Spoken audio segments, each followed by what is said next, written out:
high school baseball. It's live on Twin Broadcasting.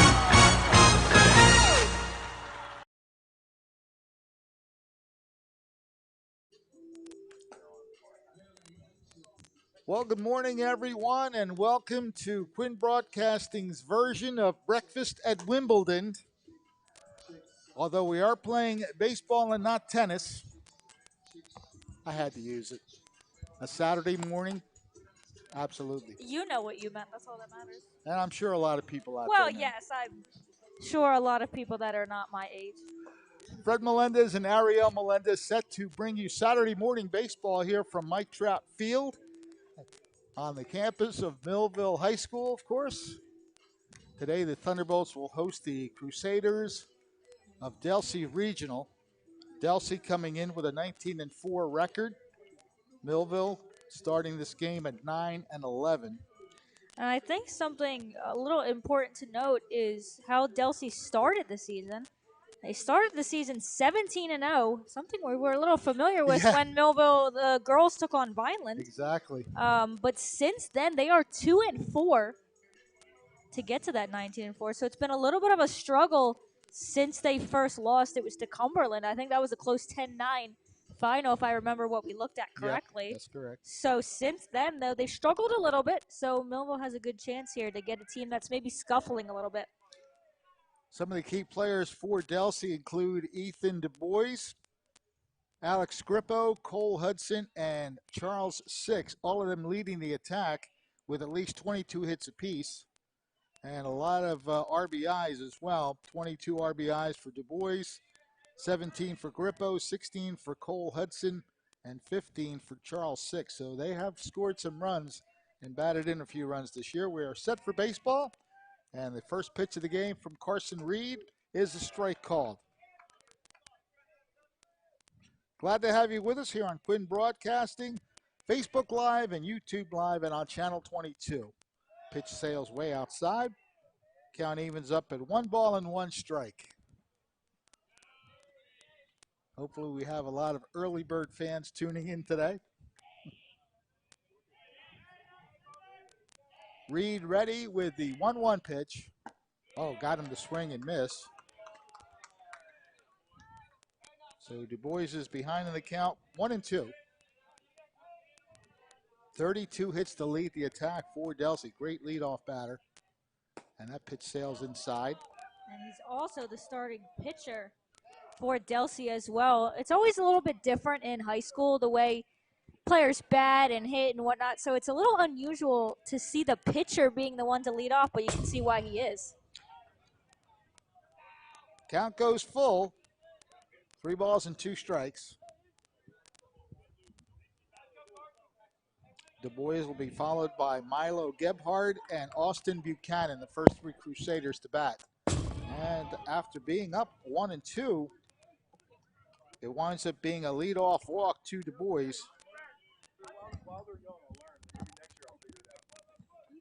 So leadoff walk will bring up Milo Gebhard. Gebhard swinging from the left side of the batter's box. Du Bois takes his lead off first base. And the first pitch is bunted right down the third baseline. It's going to be a tough play. And they do get him, barely. Yeah, that was a perfectly placed bunt, though, from Gebhard. You want to get it to the left side and just slow enough where they don't have a play at second. So that's a perfectly executed sacrifice bunt. Yeah, Reef doing a good job getting that ball to first base to get the out. Yeah, you can't bunt it any better than that. You can't field it any better than that. So with 1 out, a runner at second base. Austin Buchanan now in the batter's box for Delsea. Curveball for a strike call. Yeah, remember, we've seen Carson a few times this season, and he does have some good movement. I feel like we say that about every pitcher that we see at this high school level, but I really remember Reed's breaking pitches. That one's hit pretty well to left center field. Actually, that's going to leave the yard. You can tell by the way the outfielders reacted. Home run for Austin Buchanan. And just like that, it's 2-0 Delsea. He put a charge into that one. You could tell by the outfielder's reactions. Not moving much over and left with Shapiro, and I mean, Cottrell had no chance at it either, but you could tell based on their reaction. I mean, you could tell off the bat that that was going to be a shot. Shapiro just watching it, and yeah, landing just behind the 3 that's still out there from senior night yesterday. So it's 2-0 Delsea. Alex Grippo, the cleanup batter. Again, a good movement on the pitch for strike 1.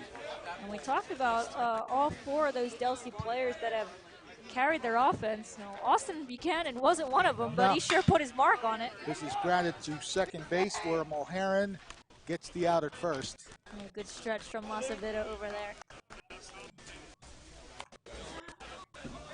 So that's 2 down here in the top of the first inning.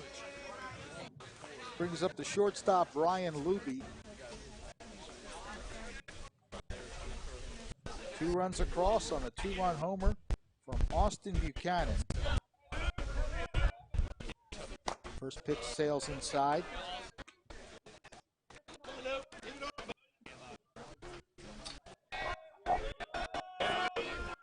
Reed with the 1-0 pitch is popped up. That one's hit pretty well, but the yard is gonna hold it. And the catch is made out in left field by Garrett Shapiro. But a good inning for Delsea. Good start, a 2-run homer. And they lead after a half inning, 2-0. Millville coming up for the first time. At Mintz Insurance, we're proud to have been serving our customers for nearly 80 years, offering 30 different insurance products for your auto, home, and business. And to help ensure that you're getting the best rates possible, we give you up to 3 quotes for every policy, so you can choose what's right for you. At Mintz, we're part of the community, local representatives, supporting events, and proud of it. It's part of who we are. Mintz Insurance. Call today and find out how we can help you save on insurance, or visit us at mintzinsurance.com. High school baseball. It's live on Twin Broadcasting.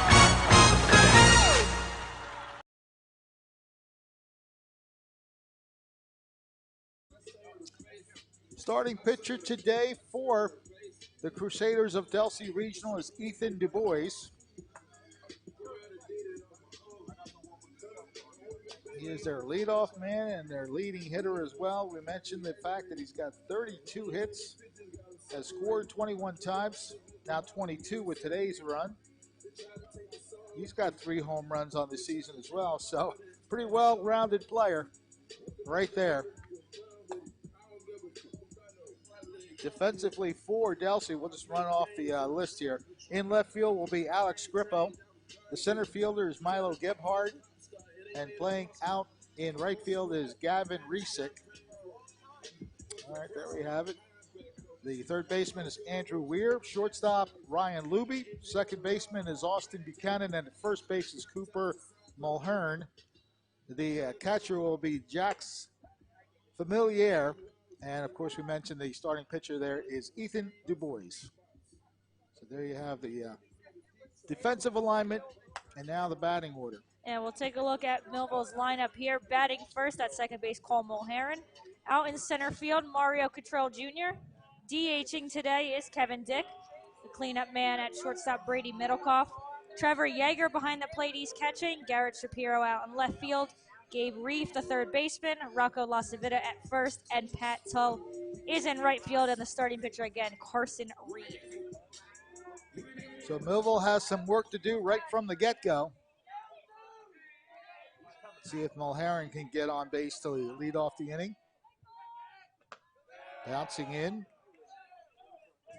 And you can see right there, each player kind of does a nice job of telling the guy on deck kind of what the movement is like on the pitches, what they're seeing. That's kind of what you saw Mulherrin doing over there to Cottrell Jr.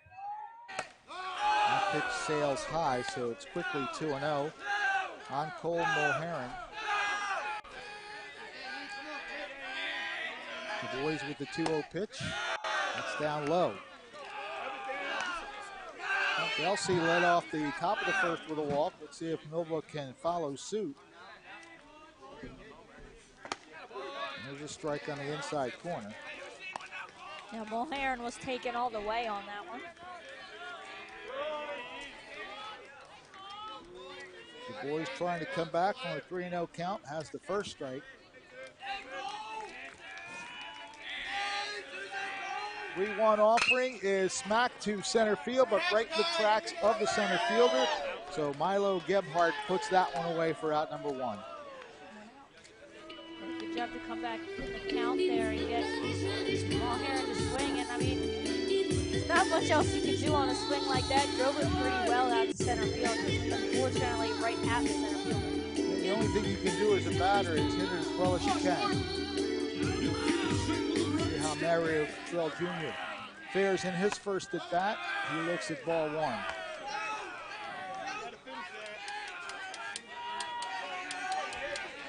The boys with the next offering.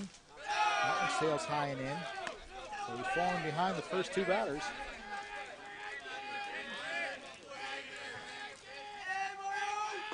That one catches the corner. 2 balls and 1 strike. 1 out here in the bottom of the first inning with 2-0 lead for Delsea. Just offside. They're making him throw pitches. That's the important part. The boys with the offering. That one is lifted to right field and in the eyes of Gavin Resick. So that's 2 outs. And that's 2 straight that Millville has really put a charge into the ball, but unfortunately both times have gone right at the outfield. Now this is someone who I was here yesterday. Unfortunately we didn't get to call that game yesterday, it was a great game. I think Kevin almost had 2 or 3 home runs yesterday. He hit one off the top of the left field fence. I don't know how deep his final at bat went, just because I had about the entire Millville dugout in front of me. But I have to say that one was pretty close, so you know Kevin's got power. He'd like to put Millville on the board early. 1-1 pitch is down low. Kevin Dick has a very, very great personality for this game. He's always smiling. And that one's fouled back. Yeah, the sun is just starting to kind of peer out of the clouds here. It otherwise is a beautiful day. A little windy, but no, there is some blue in the sky if you peek through the clouds. Yeah, there's a lot of cloud cover, but it doesn't look like it's the rainy kind of clouds. Infield fly, and it's going to be handled by the second baseman. 3 players converge. Yeah, I was confused on who that was going to, but all that matters is Austin Buchanan made the catch. So it's a 1-2-3 inning for the Thunderbolts. The boys, despite getting behind a couple batters, gets a 1-2-3 inning, and we go to the top of the second inning with Delsea ahead 2-0. Many people treat their health like a game. With the Complete Care Health Network, it's easy to start your healthcare journey. Our mental health services focus on the emotions and behaviors that affect your overall well-being and features psychiatric, counseling, and addiction services, including our exclusive Fresh Start program, designed to help combat the opioid epidemic in our communities, plus all the other specialties you expect from Complete Care. Level up your health with us. The Complete Care Health Network. No games, just great healthcare for everyone. High school baseball. It's live on Twin Broadcasting.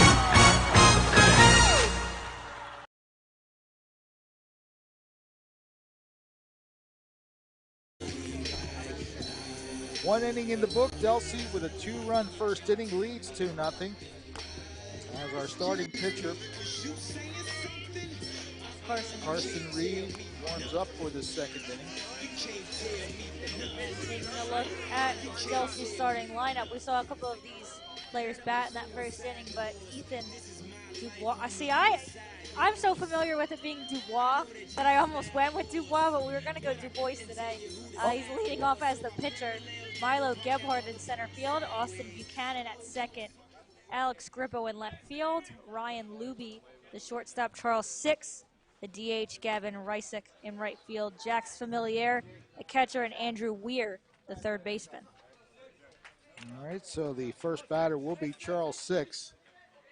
And coincidentally enough, he is number 6. He is number 6. I have to.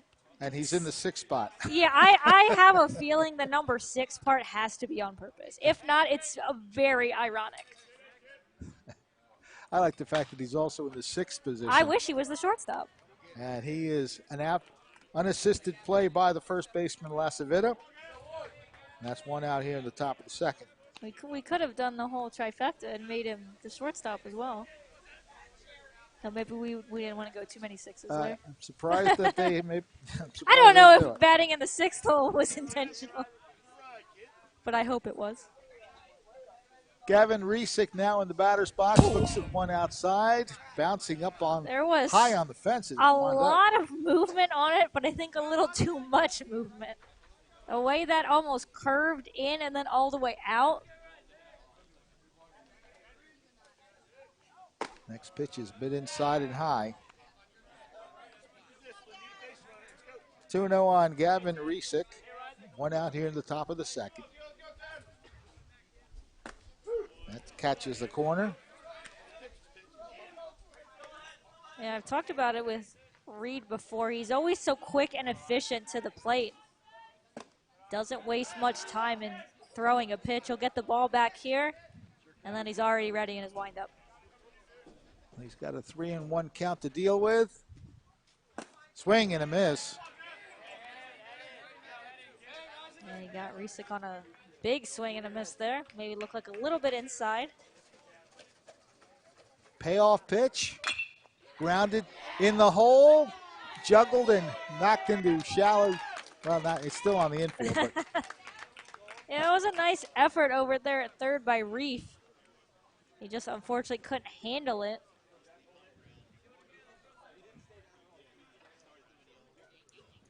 I'm a tough scorer, so even though that took a bad hop, he was in position to make a play, so we'll have to give that an error. Now batting is Jax Familiar, the catcher.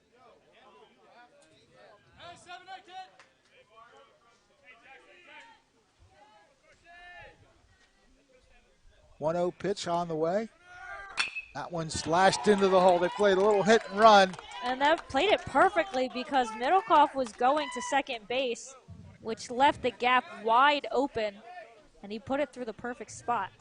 That's just good situational hitting by Familiar. So the hit and run works pretty well. Runners at first and second now for Delsea, one away. And it looks like Nate Jackson will be the one doing the base running for Familiar. Nate Jackson. It's a nice little touch. I don't think you see it much at the high school levels. They actually have last names on the back of their jerseys, Delsea. I don't know that you see that much at the high school level. There's a strike. It's very helpful to us. Yes, it makes sure that we know who we're talking about. Yeah, especially with, a team we're obviously not as familiar with. Little joke, I guess, after Familiar. It wasn't intentional. It kind of just came across. Tried to bunt and missed it. So that's 2 quick strikes on the batter. Yeah, trying to move the runners into scoring position with 1 out in the inning. See if he tries again. I have a feeling not with 2 strikes on him. Pitch to the plate. Again, a lot of movement there, but it comes down low.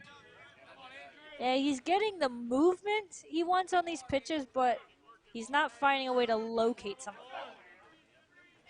Still ahead in the count, 1 ball and 2 strikes. And again, that one sails inside. That almost came back enough, though. And he's just got to find a way to locate some of these. He definitely has the movement on him.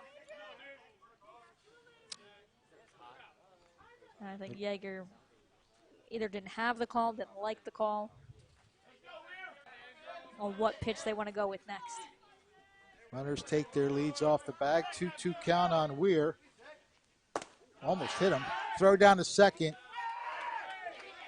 Yeah, Millville had a similar play to that yesterday where they caught the Egg Harbor player off of third base and were able to throw back and get him. Trying to have a little bit of that magic again.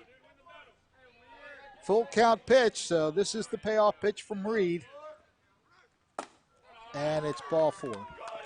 Yeah, stealing third, but it doesn't really matter because he's going to head to third anyway. That was Resick. So the bases are now jammed with Crusaders. Resick at third. Nate Jackson, the courtesy runner, at second base, and we're on first. And this is not who you wanted to face with the bases loaded if you're Millville. Leading hitter for the Crusaders. Foul ball. No, actually, it's going to stay in play. And diving catch. It is caught. He's safe at home plate. The other runners move up. That was a sensational catch. Yeah, that's still a great catch out in right field from Pat Tull. That was actually a real close play at the plate. Yeah, having to dive to make the catch.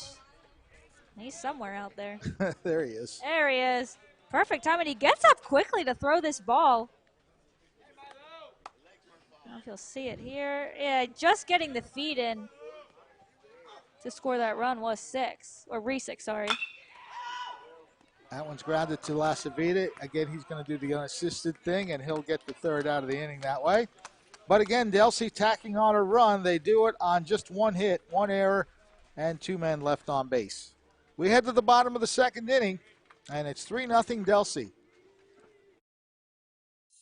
We're all looking for God. All the signs point to, there is really a God. We try to find him in all kinds of ways, in all kinds of places, and through all kinds of things. But there's only one way to find him. That's by personal experience with him. Come visit us this Sunday. We can introduce you to him. New Life Church, Millville, New Jersey. High school baseball. It's live on Twin Broadcasting.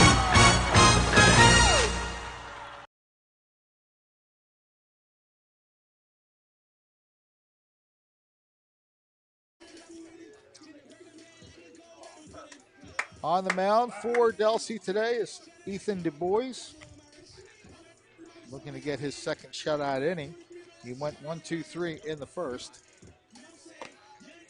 And he got himself into a little bit of trouble with a couple 3-ball counts, but all that matters in the end for him is finding a way out of it, and he got Millville to fly out a couple times. A couple to the outfield and then one on the infield.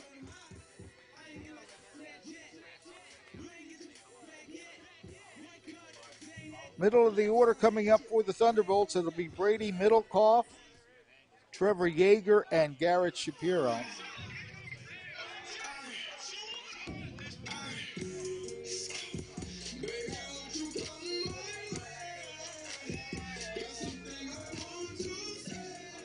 Well, I hope you're enjoying your scrambled eggs, pancakes, French toast, whatever you're having. A breakfast game here on a Saturday morning. First pitch is popped up and out of play to the right side.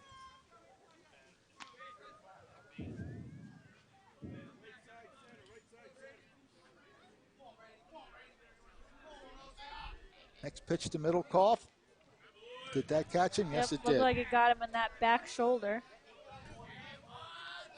He tried to turn away from it, but yeah, I think it caught him in the back of the left shoulder. What an interesting choice of song from a high schooler, going a little throwback. Swing and a miss. That's Trevor Yeager.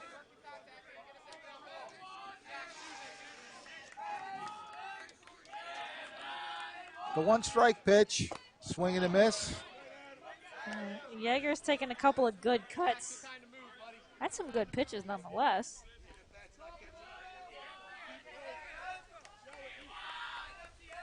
Throw to first, and the runner's back. Middlecoff is safe.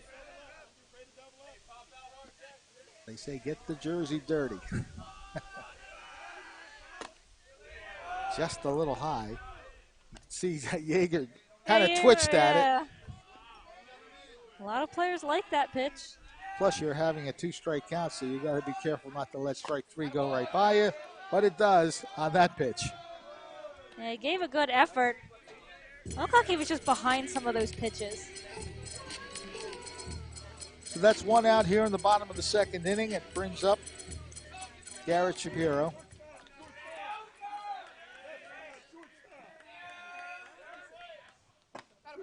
Strike is called on the first offering.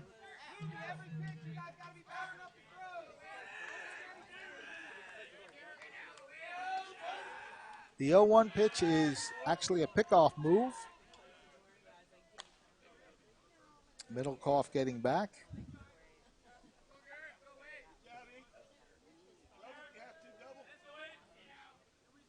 Now the pitcher steps off the rubber. Now he's back on it. Here we go. One strike pitch. Way outside. Wild pitch, and that's going to allow Middlecoff to take second base.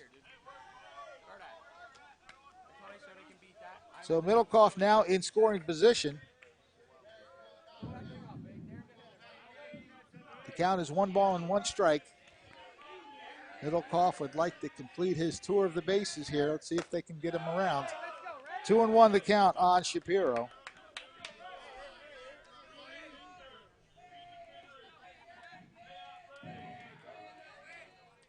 Throw to second base. He got back. It looked dangerous a minute. Yeah, well, the ball got away. Ends up in center field, but yeah, you don't want to get picked off in this kind of situation. Not at all. Not at all. That was a good spin move and throw. Just a little low. Swing and a miss. Du Bois is getting a lot of swing and misses here. That's nubbed into a good spot in the infield, and they're not going to get him. The ball is thrown to the fence, and coming home to score is Middlecoff.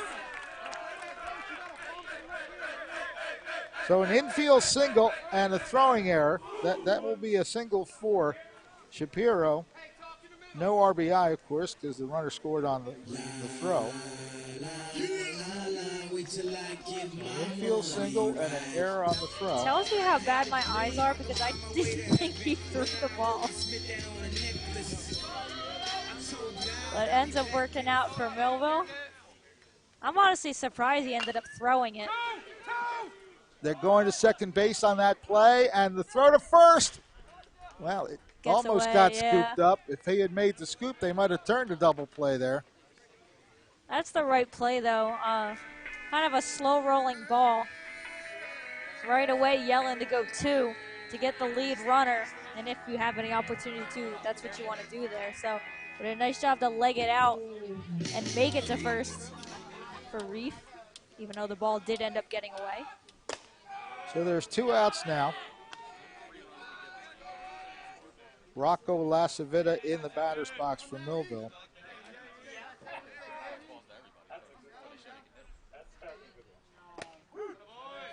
Count goes to 1-1 Gabe Reef, the runner at first base with two down for Millville. That one dissects the plate nicely. Hit spots, right? Spot him up. Hit spots. With Du Bois ahead in the count 1-2. He's also a quick worker. He's ready with the next offering.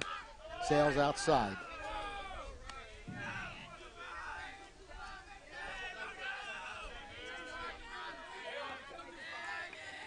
Not quite yet.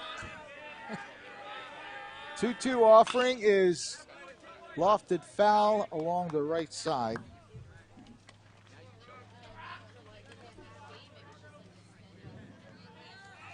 And that sun keeps popping in and out. We have a very sun-splashed field at the moment. Chopper to third. Reef at second base. Lasavita at first base. There's your runner in scoring position for the Thunderbolts. Yeah, okay. Okay. I was going to say something and it was going to be wrong. That's up and outside.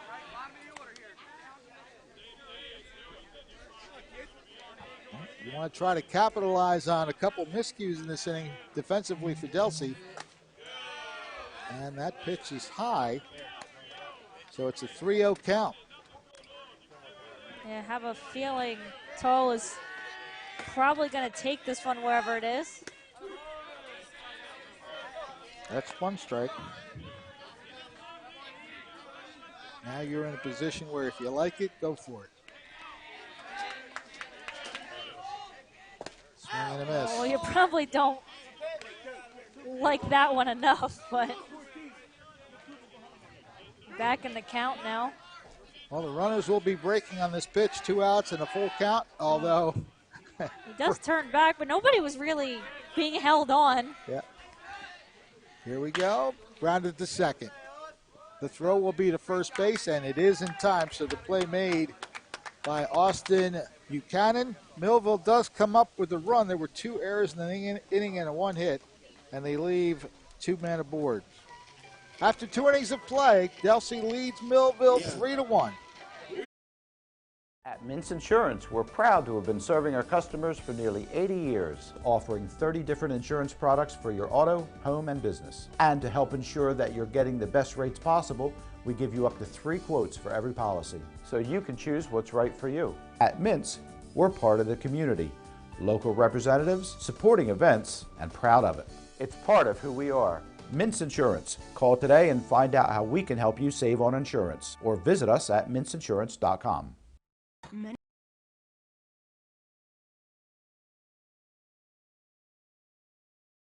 Two outs. I think. Well, Millville getting a run back in the bottom of the second inning. It's 3-1 as we start the third. There are the fielding positions for Millville. And taking a look, Garrett Shapiro out and left, Mario Cottrell Jr., the center fielder, Pat Tull, who made that nice catch in the last inning in right field, Gabe Reef, the third baseman, Brady Middlecoff at shortstop, Paul Mulhera, the second baseman, and Rocco Lasavita at first, Trevor Yeager behind the plate, and Carson Reed, the starting pitcher. So as we start the top of the third inning for Delsea, it'll be the 3, 4, and 5 hitters. The meat of the order, Austin Buchanan, who homered his first time up for Delsea's first 2 runs. And we'll see how they decide to pitch to Buchanan here.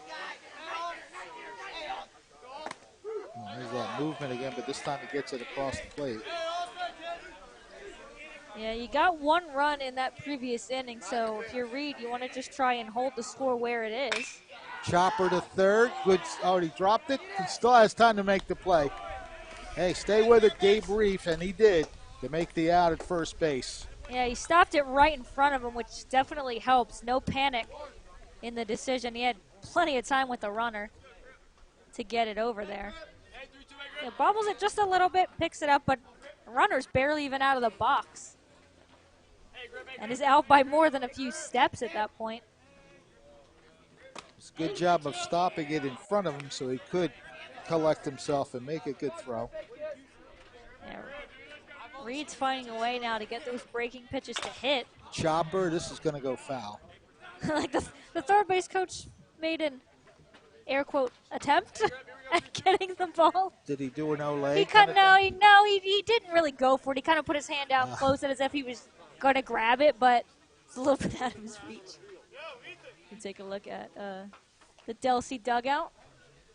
The on-deck batter right there is Ryan Luby. 2 strikes on the batter. Alex Scrippo, who grounded out to second his first time up. And he swung and missed, but the ball got away, so we have to do the 2-3 put out.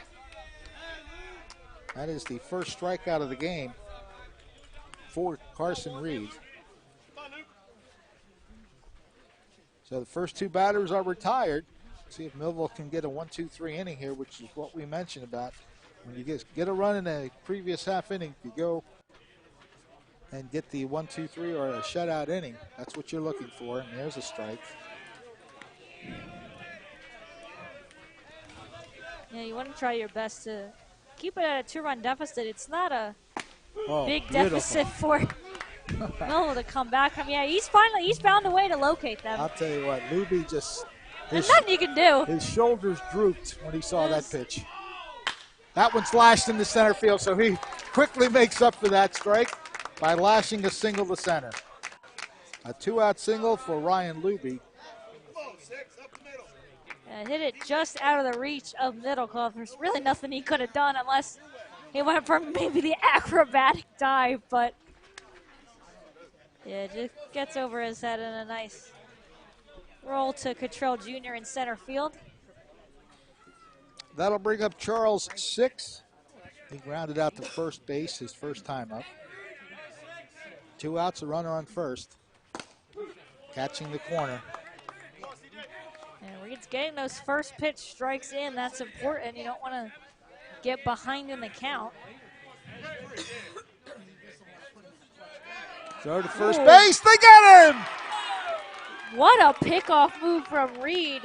Looked like he was getting ready to go into the windup fires at first. And we've got a little womp-womp from the dugout.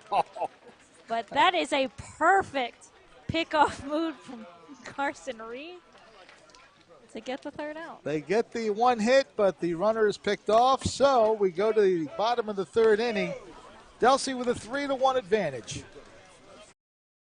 Many people treat their health like a game. With the Complete Care Health Network, it's easy to start your healthcare journey. Our mental health services focus on the emotions and behaviors that affect your overall well-being and features psychiatric, counseling, and addiction services, including our exclusive Fresh Start program, designed to help combat the opioid epidemic in our communities, plus all the other specialties you expect from Complete Care. Level up your health with us. The Complete Care Health Network. No games, just great healthcare for everyone. High school baseball. It's live on Twin Broadcasting.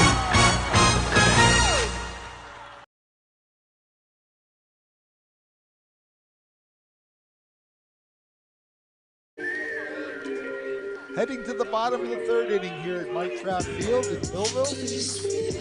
3-1 Delsea with the lead.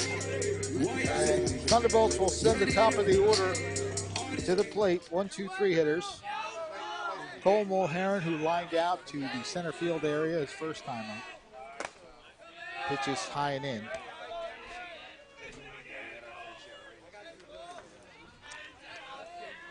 You have to wonder if they have those kind of sound effects set up where that wah, wah, wah. I mean, you don't know when you're going to use it, so it's interesting that they were ready with that. Oh, that's not a surprise that they probably have a bunch of things ready. There was a play yesterday. It wasn't a sound effect, but it was a play yesterday where the second baseman kind of whiffed or to set up the punchline, olayed on it, and a little olay, olay, olay, olay from the dugout. Not a sound effect. They actually went with it, and I was dying. Well, a 4-pitch walk by Mulherron to lead off the inning. They're making him throw pitches, and yes, they are. That's the important part here is if you can make him throw enough pitches, you can get him out of the game early. We promise there's a batter there. You know, Mulherron was getting a very big lead there, so he's good to get back. Now, they say you want to take enough of a lead so that you come back to the bag and just get back. Bunted, it's in the air, and that's going to be he dropped it. Oh, that could have been a double play. Yeah, because Mulherron was taken off, so that was going to be, I guess, a bunt and run situation. I think Mulherron gets back even if the ball is caught, but it was close, a little too close for comfort. Exactly. So Kevin Dick now steps into the batter's box. That one's pretty well hit to center field. Is it going to go? It is a home run, and we're tied. Kevin Dick delivers a bomb to left center field. And you were saying how he was hitting the ball yesterday. He found it today. A 2-run blast to left center, and this game is tied at 3 as the Thunderbolts celebrate at home plate.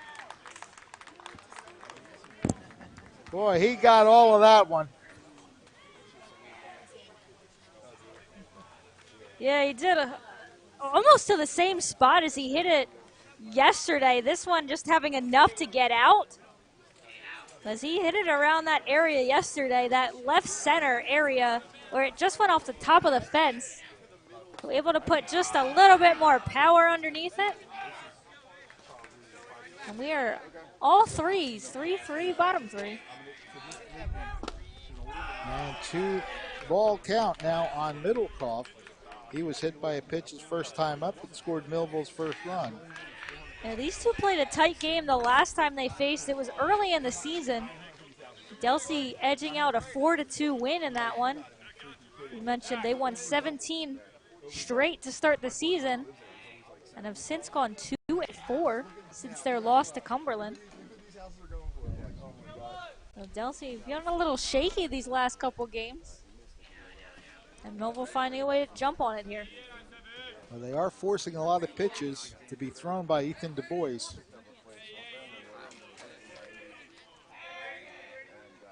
That one bounces in front of the plate. And trust me, we're just as jolted as you are when that ball hits the fence.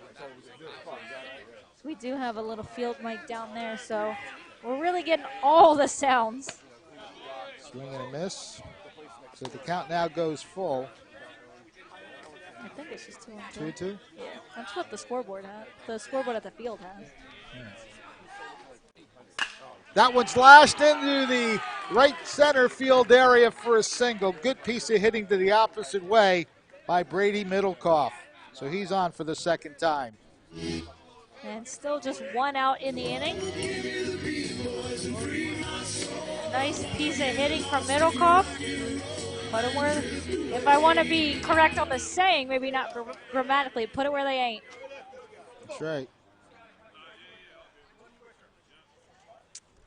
I think we're getting a little decision about how soon or when to do the music. Like the play's got to be done, probably. That one is out of play to the right side. Yeah, in the first 2 innings, Ethan Du Bois has thrown 39 pitches. So that's just in the first 2 innings. And it's a little bit different in high school in terms of how far they'll let you go, pitch count wise. I think it's usually about the 70, 80 area. I don't know that for sure, but. You check the swing. Yeah, nobody was asking for the check. I think it was Millville that actually asked to make sure, because that was close. Count evens up in 1 ball and 1 strike. That one's way outside. Yeah, I'm just going off what I feel like I remember and have seen in high school, that typically 70 to 80 is where you will stop a high school pitcher. That one's fouled straight back. He's still got some leeway here. But you have to wonder, and I think I do see someone warming up over on Delsea's side. Yeah, we're going to have a, and now we have, do we have a balk? Yes, Yep. we do. So Middlecoff now in scoring position. Yeah, if we can get a view over to Delsea's side, we could try and let you know who's warming up over there. That pitch missed, right? And he's by the batting cage kind of over there on the left side. You see Millville's dugout. And a ball 4. And taking a look right there, that's number 33 warming up. And we'll get you the name here. That is Kyle Harrison, the junior, warming up, and I believe, did he take the baseball? He took the baseball. Yep, and getting a new glove. So we will have a pitching change here. Guess I just had to wait a second and we would have the pitcher for you. But coming into the game now is number 33, Kyle Harrison. We'll see any other fielding changes. Yeah, he's moving some players around. So I see number 20, Austin Buchanan, heading to the outfield. We'll see if he might be going to right field. Du Bois might be going to second. Yeah, I definitely saw Buchanan take a new glove and head to the outfield. Well, somebody has to come out of the game, though, because maybe Du Bois is coming out of the game. We'll see. Pitcher was not in the starting, you know. Well, no, Dubois, he was pitting. Yeah, Du Bois was hitting. What I'm saying is, somebody's this player gotta wasn't come. part of the. Oh, yeah, someone's got to exit. We'll see what they decide to do. Yeah, we're going to have to keep. Hopefully, they'll. Well, the umpires usually are pretty good at giving us the changes.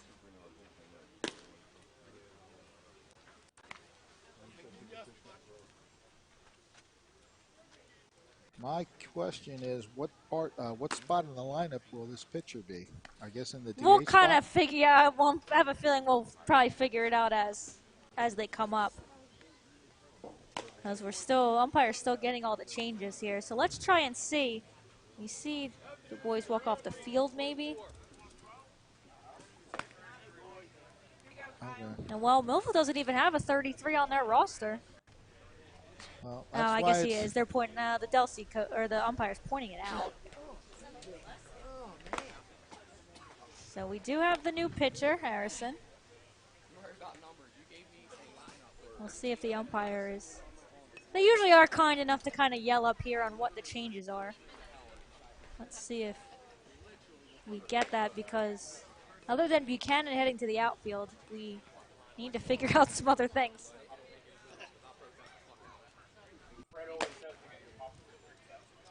I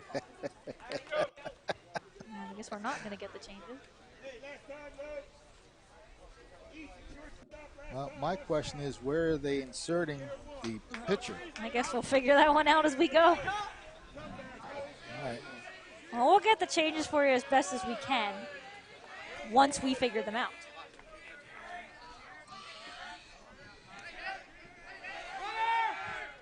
Runners are breaking. The throw to third's not going to be in time, so a successful double steal by the Thunderbolts. In all of that, Damian Rodriguez came in to pinch run for Trevor Yeager.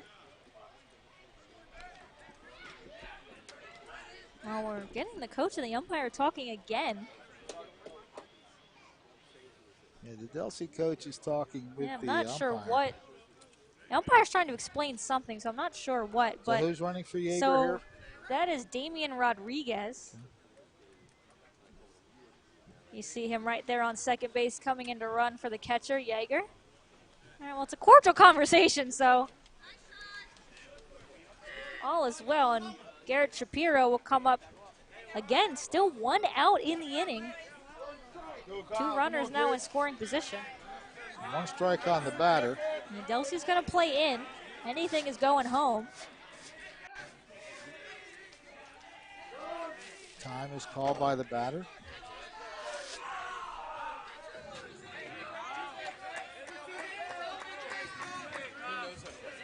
And Middlecoff over there leading off at third. That one's outside. 1 ball and 1 strike. All right, so give me the name of the pitcher now. Well, that is Kyle Harrison up on the mound. That one's popped up. Is it playable? Nope. And Kyle Harrison on the mound. We do have a new second baseman, too, because Buchanan went to the outfield. So Du Bois went to second base. I just saw him turn around. Well, no, actually. Never mind, because that's number 11, Ryan Luby. We'll figure it out. We will figure it all out. Somehow, some way.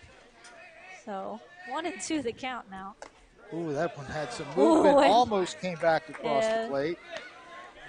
Shapiro not one to show too much emotion up there. Just took that one with ease. So 2 and 2. Good chance for Millville to take the lead here. Tried to pull that across the plate, did the catcher, but no go. Yeah, so full count now. Yeah, Familiar was trying to buy him a strike there. The good catchers always do. Yes. Now we have a payoff pitch, and it's ball 4.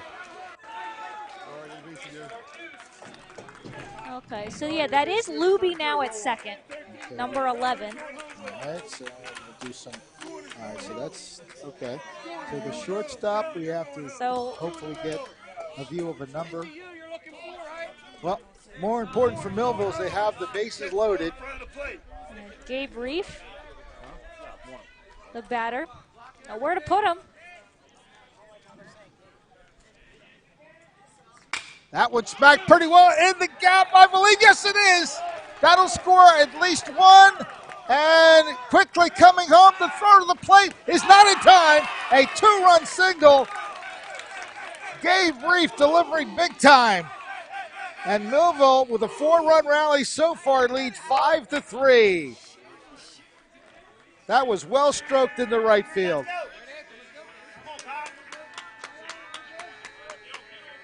Yeah, put it right between the right and center fielder. And the speed of Rodriguez is what allowed that second run to come in because he was flying. He was being waved in the entire time. And that's why you put the pinch runners in sometimes.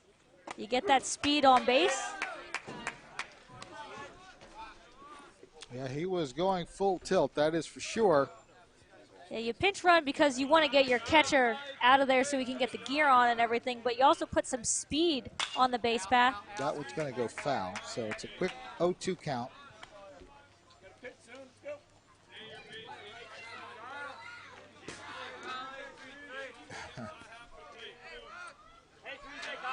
Gotta love some of the grunts you hear from the dugouts.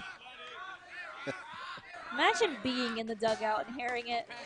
As Lasavita chases one. But the runners will move up as the ball got away from the catcher. Yeah, Lasavita couldn't go anywhere because of the runner being on first, but heads up running from Shapiro and Reef to move up. 2 outs in the inning, but 2 runners now in scoring position for the Thunderbolts. Shapiro at third and Reef at second.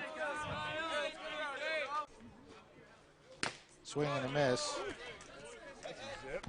Pat Tull grounded out to second base his first time up. A hit here would look really nice for Millville. Yeah, especially getting it from the bottom of your lineup. It's the second base once again. The throw in time. And that'll retire the side. But a very good inning for the orange and blue. Keyed by a 2-run homer. Kevin Dick, they get 4 runs in the inning. And let's see, 1, 2 hits, a few walks thrown in. And 2 men left. So we are through 3 innings of play. And the Thunderbolts have rallied to lead 5-3.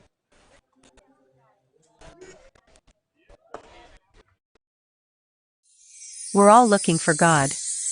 All the signs point to, there is really a God. We try to find him in all kinds of ways, in all kinds of places, and through all kinds of things. But there's only one way to find him. That's by personal experience with him. Come visit us this Sunday. We can introduce you to him. New Life Church, Millville, New Jersey. High school baseball. It's live on Twin Broadcasting.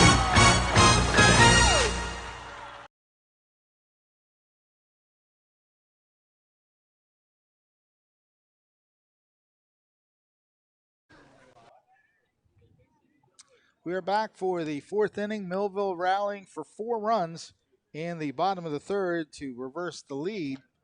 They were down by 2, and now they're up by 2. Again, we still have some conversations about the order. And, of course, we don't get any privy to that. Well, sometimes we do, sometimes we don't. Usually the umpires are pretty good, so we'll just kind of have to go based off who comes up. I don't think they'll take the boys out of the lineup. But we'll see how things go as we get there. We do know it is Charles 6 leading off. He is the designated hitter. He grounded out to first base his first time up. Pitch just missing. And as always, there's a couple different avenues you can watch us on. Facebook Live, YouTube Live, and Channel 22 if you're in the local area. And we appreciate whichever avenue you're watching on and taking a look at Facebook. We have a couple people, Gina Haldeman Melissa Lauro, Bray Williams. We have Millville football watching. There you go. The whole team is watching. Gina Brescia, Lori Carapelli, Josh Watson, a whole host of other people. We appreciate your support as that one is in foul territory. Paul Mulheron will call off La Civita. I wasn't sure who was going to be the one to catch that one for a second. Pat Tull was there, Mulheron was there, La Civita was there, but Mulheron ends up calling it off to make the play. As long as somebody catches it, that's the important thing. And Michael Andrews watching from Chicane, PA. We appreciate each and every one of you watching on Facebook Live. Yeah, these Facebook and YouTube avenues allow people to watch from anywhere in the world, really. We've seen quite some far watchers. That one is stroked. It's going to go foul. Just barely. Looked like that just hit the outside of the foul line.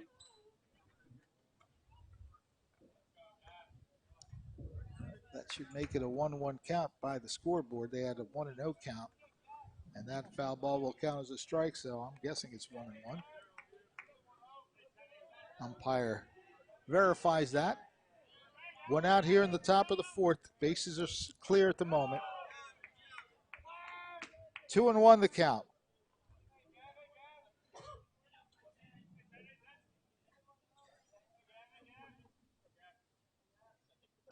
That one is a little low. 3 balls and 1 strike on Gavin Resick. That one hits him right in the helmet. Not much you could do about that one to get out of the way anyway. Yeah, Reed just lost control of that one, and Resick will just head to first. Looks to be okay. And they're going to just check on him, make sure he's good. He get the thumbs up from the first base coach. Yeah, I'll just ring in the head for a minute. Yeah, you never want to see anybody take a ball really anywhere, but especially off the helmet. Well, he broke. Well, he's going to go now because the ball gets by Yeager. Yeager does throw it. And it's a safe call there. So the wild pitch allows Resick to get the second. Yeah, he broke first. And once he saw the ball get past Yeager, he was able to take the base. I'm a little surprised Yeager still threw it, but thankfully getting up. Well, you know, catchers think they can get the runners. I mean, it wasn't too far off. I'll give him that because he probably saw the hesitation from Resick. But it is Familiar up, so far we're still correct. And 2-0 the count. Familiar singled his first time up.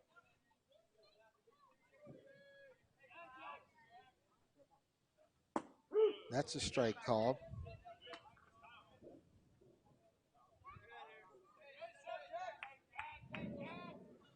Two balls and 1 strike on Jax Familiar. That one's lashed foul and out of play along the right side. That'll even the count at 2 balls and 2 strikes.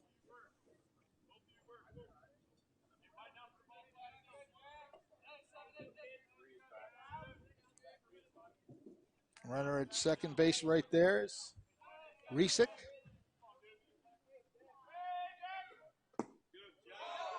He held up on the swing, so the count goes full.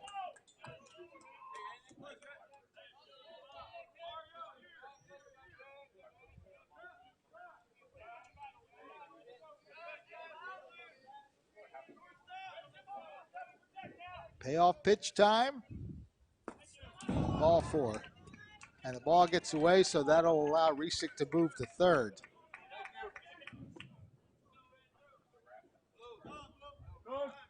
And we're going to get time here. Still number 5 for the catcher.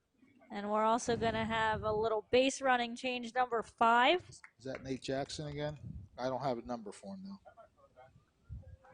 I'll take a look for you real quick. It has to be. because I believe once you establish a runner, it is Jackson. I see number. Yeah. I see Jackson on the back. Yeah, because once you establish your pinch runner, he has to be the same pinch runner. Well, I can tell you that Du Bois does have a bat in his hand, so he would still be in his spot. Well, the batter that's due up is Andrew Weir. Yeah. But that at least helps us know Du Bois is still in this game somewhere. We just don't know where. I have a feeling the change has to do with the DH. Well, no, 6 is still in the game. I'll figure it out. Somebody came out. We just don't know who. It is still Weir. There's only a couple of choices left that could have come out of this game. So runners at the corners of 1 out for Delsea, and Weir at the plate. He walked his first time up the throw to first. Now, Reed got somebody before on that nice pickoff move. Yeah, he ended that top of the third when he got Luby on the pickoff. Runner breaking, the throw down to second. And now the ball gets away momentarily. And now we're going to have a cat and mouse game. The runner will score, and the runner will move up to second. So it all worked out for Delsea quite well. Resick comes in to score on the throw that got away. And moving up to second is the pinch runner, courtesy runner, Nate Jackson. Yeah, they had Jackson caught. If Middlecoff had been able to pick it, it was a tough thing to pick. They would have had him out at second.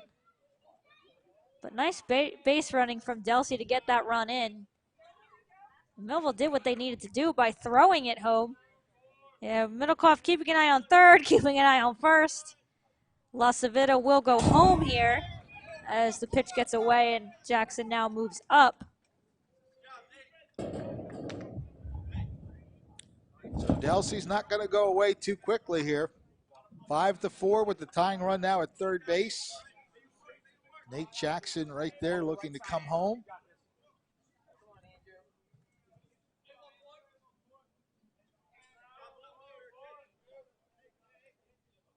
One-0 pitch sails high.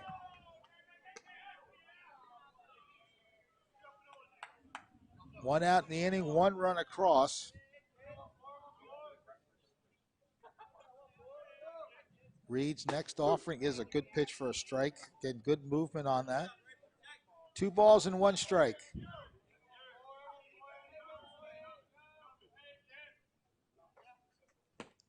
Got the corner.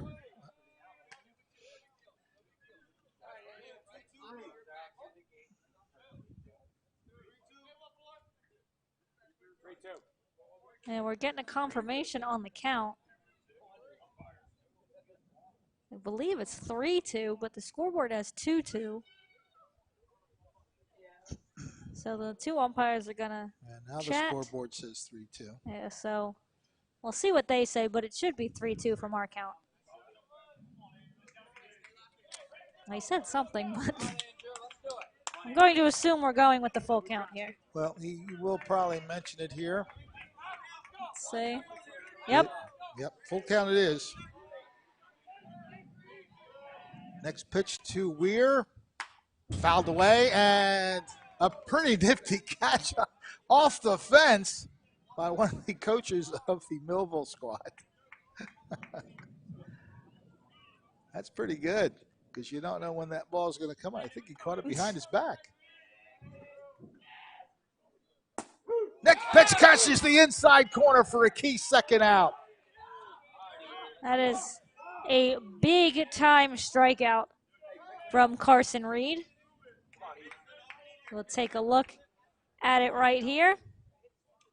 Freezes him at the plate, and that catches the corner. Nice job by Yeager to keep it there as well. Breaking pitch comes inside and low. Du Bois now at the plate. He has walked and sacrificed fly to knock in the run. They're going to put him on.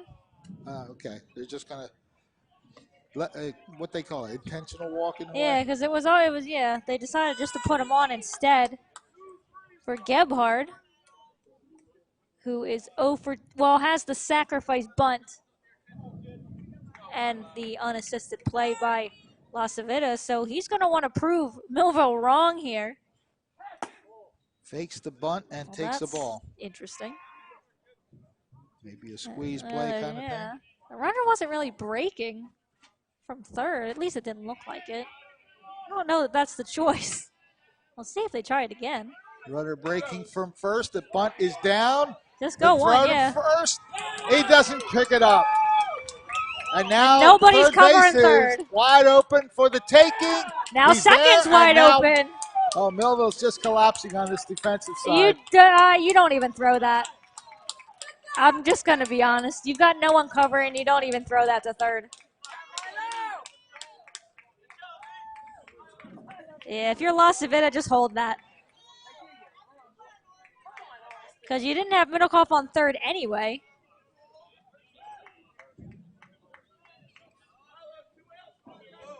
Well, we do have a tie game. And they are going to put Buchanan on now. They're going to load the bases, so they want an out at any base. All right, I believe, let's see, is this Grippo coming up?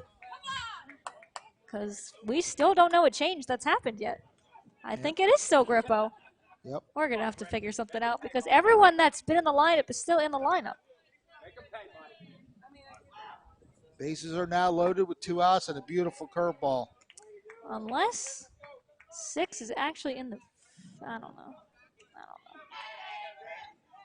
1 strike pitch, another beauty. So Carson Reed trying to end this inning without any further damage, and he does exactly that on the swing and a miss. His 3rd strikeout of the game, but Delsea comes back. And I don't think they got a hit. Did they get a hit in that inning? I don't think so. Hit by pitch, walk, intentional walk, and I don't remember. I didn't really try to score Gebhardt because everything happened so fast. But at any rate, 2 runs come across the plate for Delsea, and as we head to the bottom of the 4th, it is a 5-5 game. At Mintz Insurance, we're proud to have been serving our customers for nearly 80 years, offering 30 different insurance products for your auto, home, and business. And to help ensure that you're getting the best rates possible, we give you up to 3 quotes for every policy, so you can choose what's right for you. At Mintz, we're part of the community, local representatives, supporting events, and proud of it. It's part of who we are. Mintz Insurance. Call today and find out how we can help you save on insurance, or visit us at mintzinsurance.com. Many people treat High school baseball. It's live on Twin Broadcasting.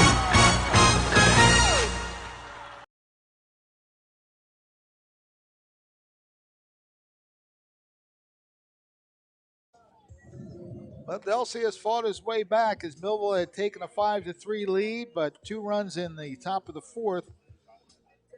And that 1 bunt play that set a lot of things in motion where bases were left unguarded allowed Delsea to move some runners up. So the Crusaders have bounced back to even the score at 5-5. We have some bullpen activity. Gabe Reef froze the sunglasses off. So looks like Gabe Reef may be coming in the next inning, which means we would have a couple position changes. Because Reef right now is the 3rd baseman, but we'll get to that in a little bit. Because we're still trying to figure out Delsea's changes. Yeah. Because everybody batted that would be in the game. Yeah, but see, I don't understand how you have a new player in the game, the pitcher. Yeah, well. I don't understand it. Unless they change the DH situation. As the first pitch is a ball on Mulherrin.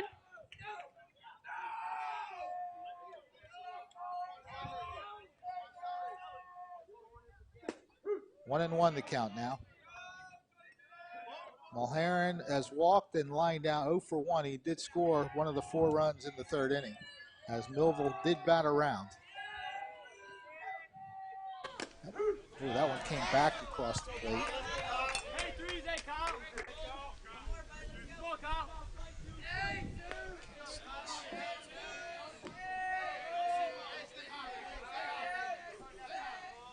Next pitch is inside. Count goes to 2-2. And again, the avenues, you can watch us on Facebook Live, YouTube Live, and if you're in the local area, Channel 22. That one is launched foul and out of play. And our, dare I say, good friend, Coach Mike Latour, checking in with us. That's a good way. On YouTube, says, good morning, let's go Bolts. Nothing like enjoying some Saturday morning with the two of us. Sometimes Oh, beautiful pitch for the strike 3. I mean, he froze Mulherron and rightfully so. That one was started outside and then came right back into the plate area. You see right there. Yeah, nothing you can do if you're Mulherron. That's a perfect pitch. You just walk away. All right, there's Du Bois. He's the shortstop. He's now the shortstop. Figured that had to be. Meanwhile, the next batter is Mario Cottrell. Swing and a miss. He's 0 for 2. Last time up during that 4-run inning, he bunted and it was caught by then pitcher Du Bois and almost turned into a double play, which would have been disastrous for that inning. But luckily it was not a double play, and it led to Kevin Dick's 2-run homer and 2 more runs after that for the Thunderbolts. And you see Kevin Dick there on deck with that smile that you talked about. Oh, he's always smiling. He enjoys playing baseball, no doubt about it. Popped up. And it's an infield fly to the shortstop, who now is Du Bois.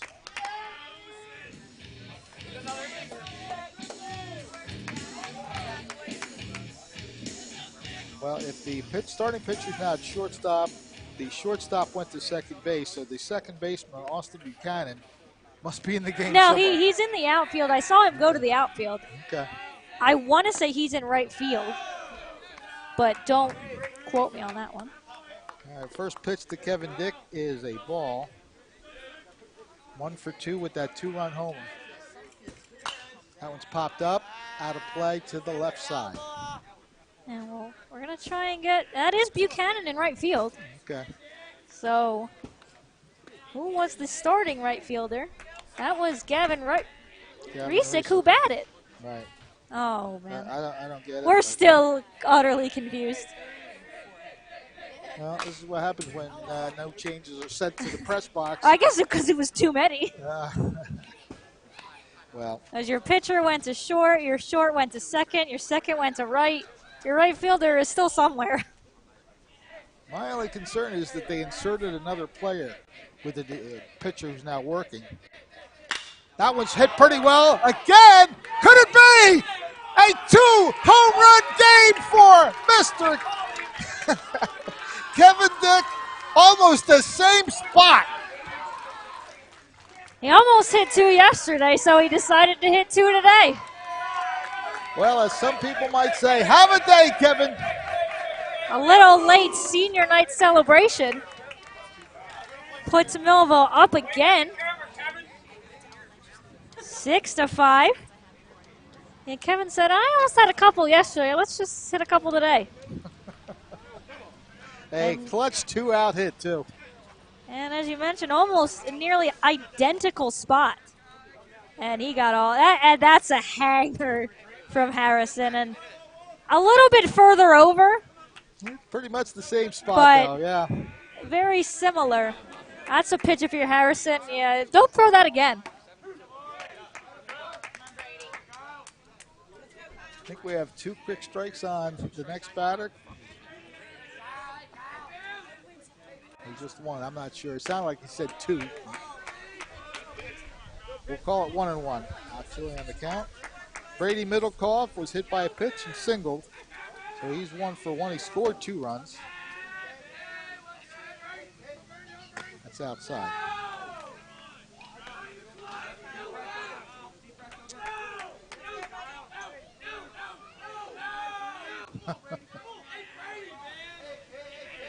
Again, our locale allows you to experience the game fully with all the chatter that goes on out in the field.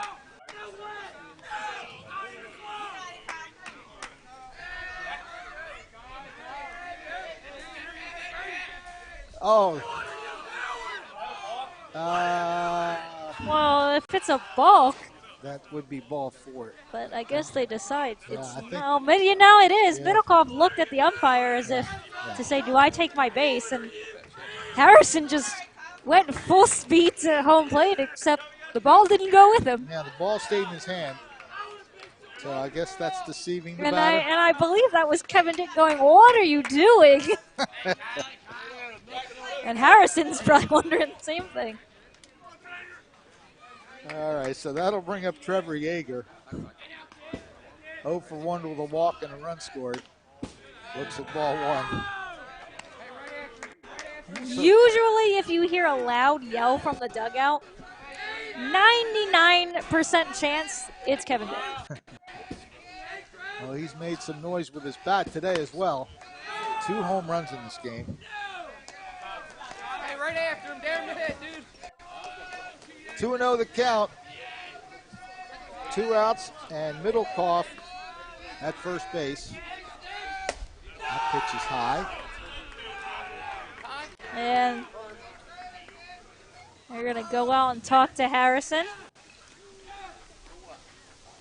Well, Delsea got the first 2 outs of this inning, and since then, given up the home run to Kevin Dick, the balk that put Middlecoff on base, and now behind in the count to Trevor Yeager. All right, we say hello to Rocky Musara, a good friend of Millville sports in general.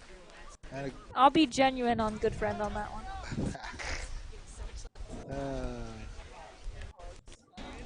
Let's see. Coach Forbes and the rest of his coaching staff having a little chat.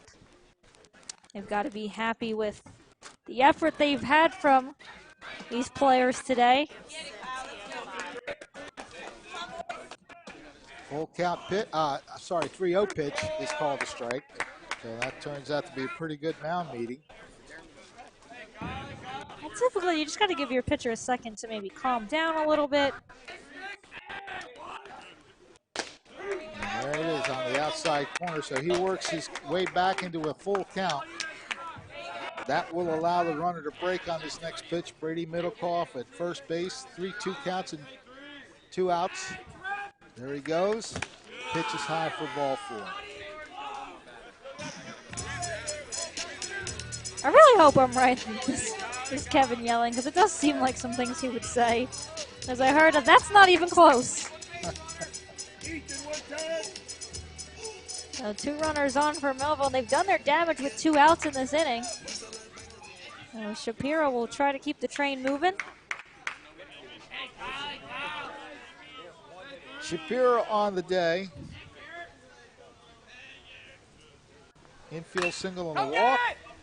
Infield fly, or actually foul ball as we located the first baseman coming over and makes the catch. Not the easiest catch for Cooper Mulhern, but it's the 3rd out of the inning. So the 1 run coming in on Kevin Dick's solo home run with 2 outs in the inning.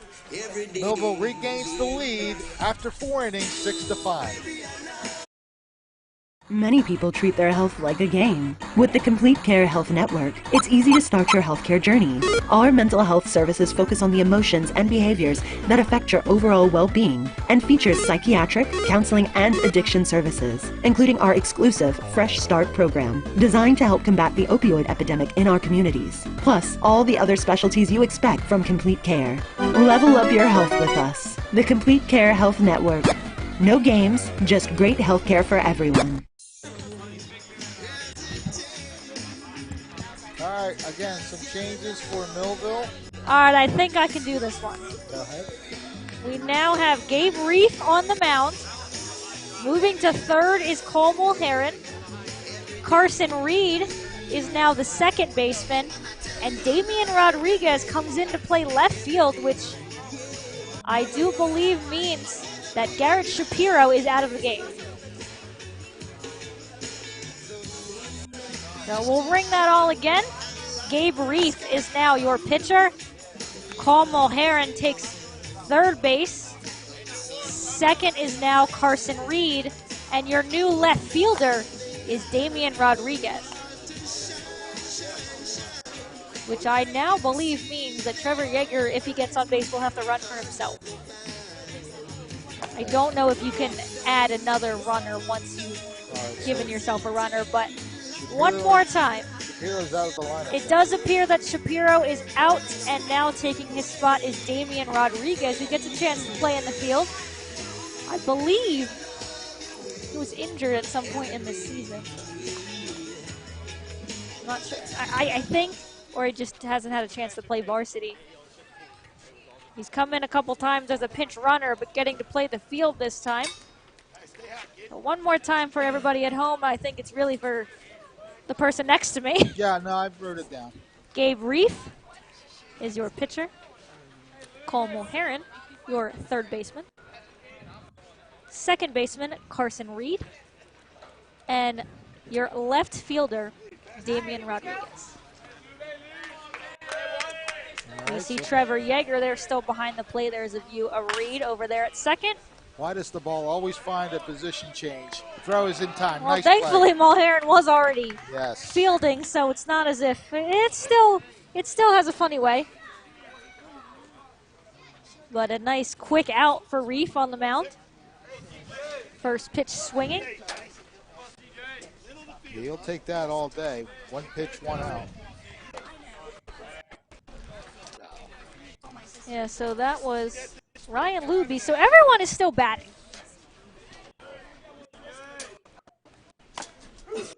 Strike is called. Yeah, that officially takes us through the entire lineup. And everybody that's in the starting lineup is still batting, so not really sure how that happens. Wait, Cooper Mulheron was not batting. There's your... Well, he was first base. I don't know. I'm done trying to figure that out. Because we'll be here all day. We'll figure it out for the game, maybe. Next pitch on the way is outside. Although it was Yeager kind of positioned himself outside. Count is 1-2. Yeah, sometimes, too, as a catcher, when you're trying to pull it in, when the umpire sees how far off the plate you're lined up, sometimes won't get it to you. And that's inside.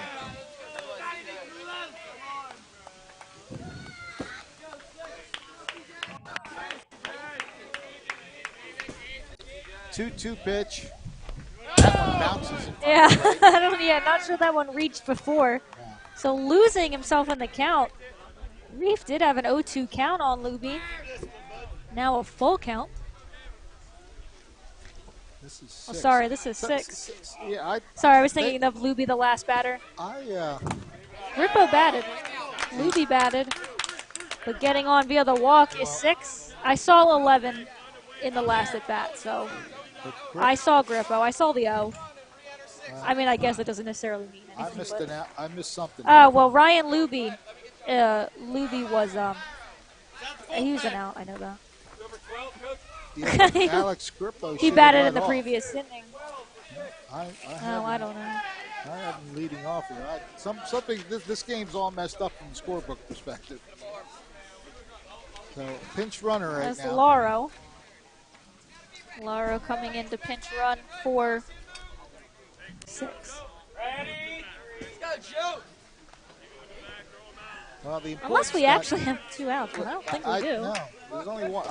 You saw Luby bat. Luby grounded out to Mulheron. We'll figure it out. He was 5-3. I don't think Grippo batted that I recognized. I don't know.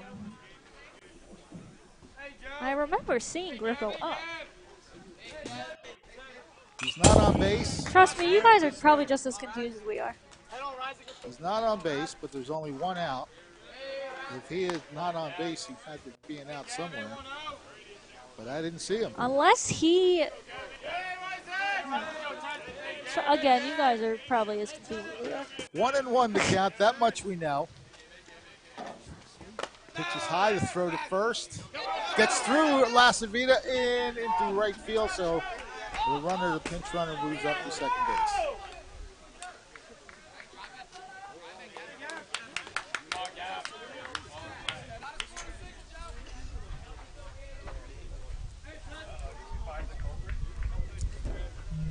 So the tying run is now in scoring position. Just one out in the inning. A 2-1 count on the batter. Inside. 3 balls and 1 strike on Gavin Reesick.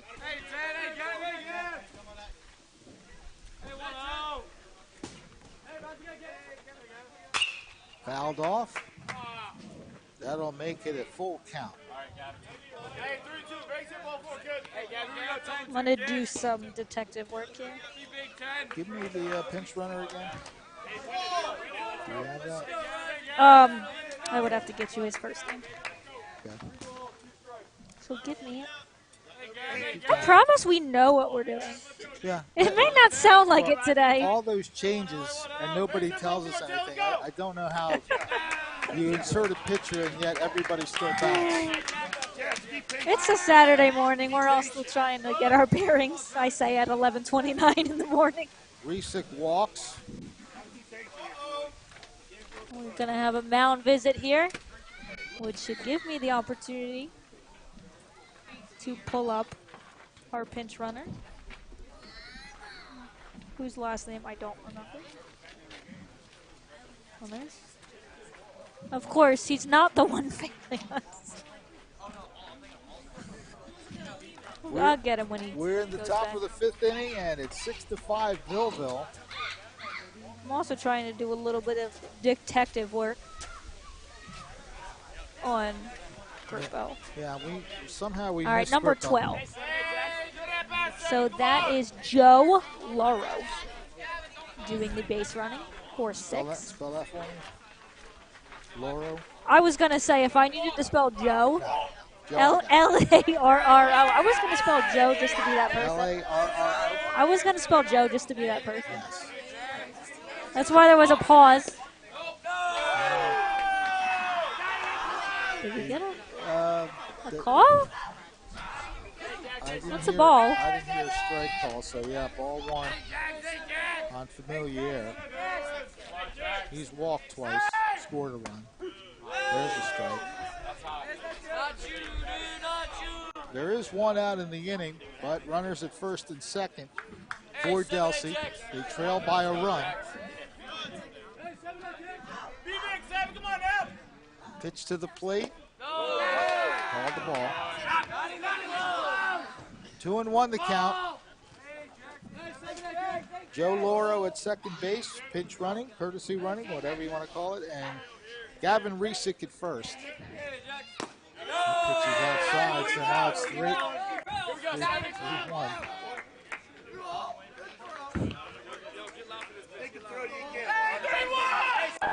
Three-one count on the batter. There's one of the base runners there taking his lead off second base. That's Lauro. And that pitch bounces in, so that'll load the bases. Back-to-back walks now. I'll replace you.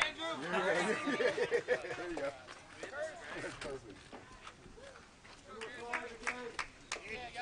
So again, coming into pinch run is Nate Jackson. Bases are loaded for Delsea. They trail by a run, and with 1 out, a pretty good chance to at least tie this game. Andrew Weir walked and struck out so far. That is in shallow right field, left field rather, and getting over there and making a nice play. That was Carson Reed, the second baseman. Yes, good play, and that's the second out. It's a clutch out. Yeah, because that holds the runner at third who thought about going.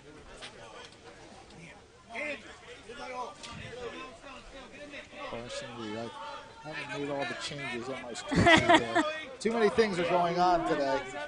So Carson Reed makes a very key play. And now possibility of getting out of this with no damage, but we'll see. Du Bois is the batter. Of course, he's the big hitter. He's got the 32 hits that we talked about, leading the Delsea Crusaders in hits with 32. Ball 1 on him.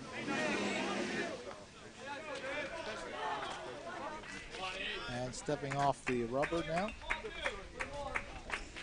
All right, let's go, Ray. Come on, eat. Your pitch, kid. Come on, blow it over. Force it. That is Gabe Reef. Reef's pitch. Bouncing in, getting away, and that's going to score the tying run. I held up because it had a chance at the end there. So we're all knotted at 6. The 2 other runners moving up. So Resick now at 3rd. Nate Jackson at 2nd base.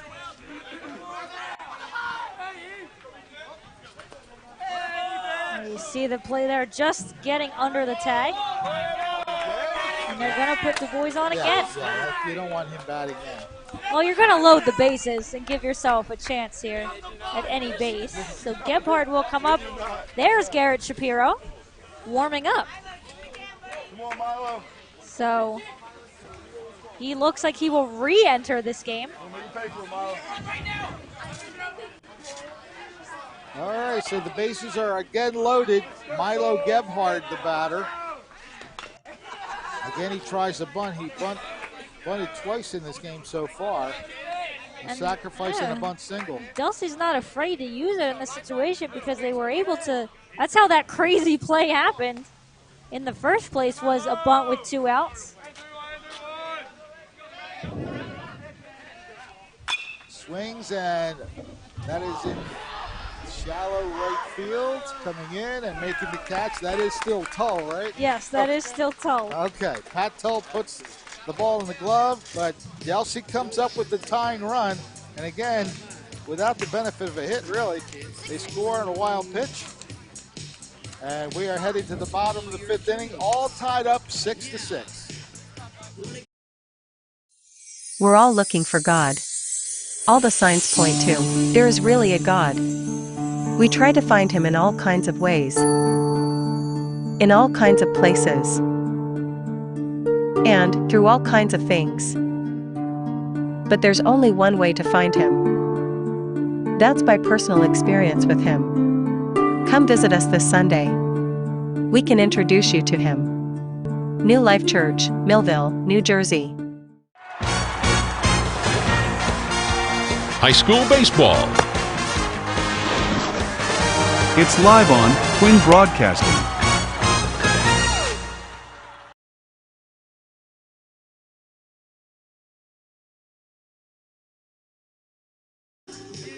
Well, a back and forth game we have had throughout the day as we head to the bottom of the 5th inning. Delsea jumping out to a 2-0 lead in the first.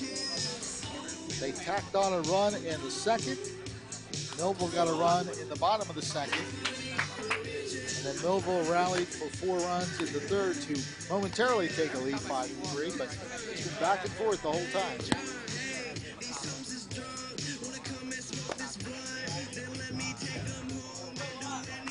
So again, Millville will need to rally to take the lead. Is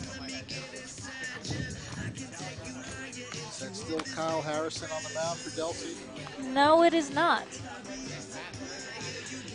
So another pitching change. McCoskey, it says. McCoskey. Yep, that is Otley McCoskey now coming in. That is Otley. No, again, you had Makoskey, Milo McCoskey. Well, Gabe Reef is batting still. pitches outside. He is the current, as far as we know, pitcher, but we did see Shapiro warming up.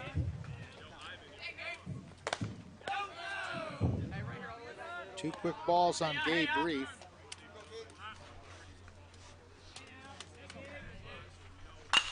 Slashed and caught by the first baseman. Cooper Mulhern just reaching out and making the snag. That's Gavin Resick now. That's number 10. I give up. I wonder if Mulhern is no longer anything. Because that was number 10, which would be Resick. One out in the inning. Right there. Said I give up. I mean, you know, nobody gives us any chance. And that's not Rocco La Civita anymore. Swing and a miss.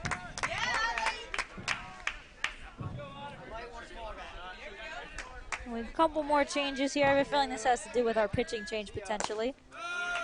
So now batting for Rocco Lasavita is Braden Catlett. Number 21. So we're going to have some more changes in the next inning. We're just trying to confuse us on a Saturday morning. Oh, rather delayed strike call. Yeah, Catlett puts the arms up like he definitely doesn't agree. And now Travis Jenkins. So I wonder if that was Jenkins who made the play in right field and not Pat Tull. Not that we had the plate review of that strikeout, but it looked like the catcher was reaching, which This would is have been a ball. Travis Jenkins batting for Pat Tull. So I believe that was not Pat Tull who made the play in right field. I believe Travis Jenkins was the one who made the play. So he's now the right fielder, or probably has been the right fielder.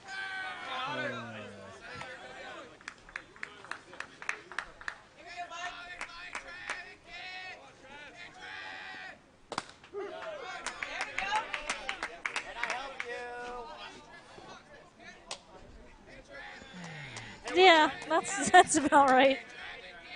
That's about right. Oh, beautiful Oh, pitch. yeah. That was a gorgeous pitch. Not much you can do on that one.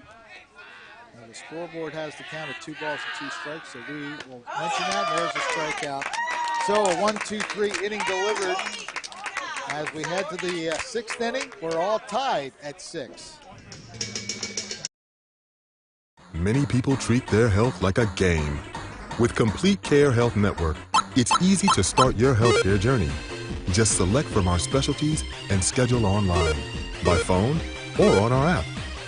Our entire team communicates with one another, so everyone works together on your total health. Plus, we make it even easier with all of these additional benefits. Level up your health with us. Complete Care Health Network. No games, just great health care for everyone. High school baseball. It's live on Twin Broadcasting.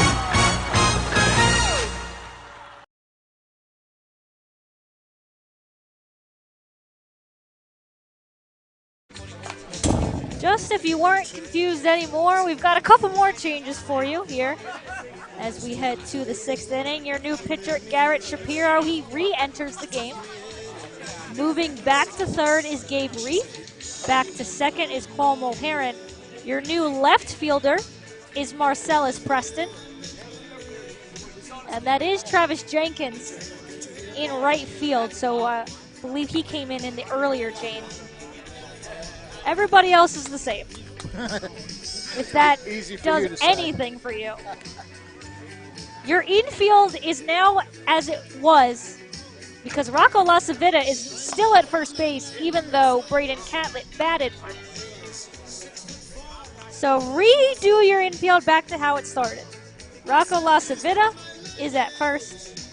Cole Mulheron is at second. Brady Middlecoff, who hasn't changed, is at shortstop. And third is now Gabe Reef again. Marcellus Preston is your left fielder. Where is he in the lineup? We're going to figure it out. Well, it should... So we'll figure it out. Okay. We got your fielding changes. We'll get your lineup changes. I have a feeling our scorebook isn't even close to right anymore. Nope.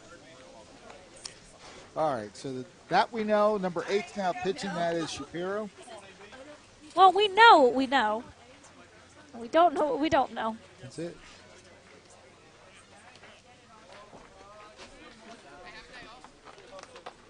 So there is Reef back at his starting position.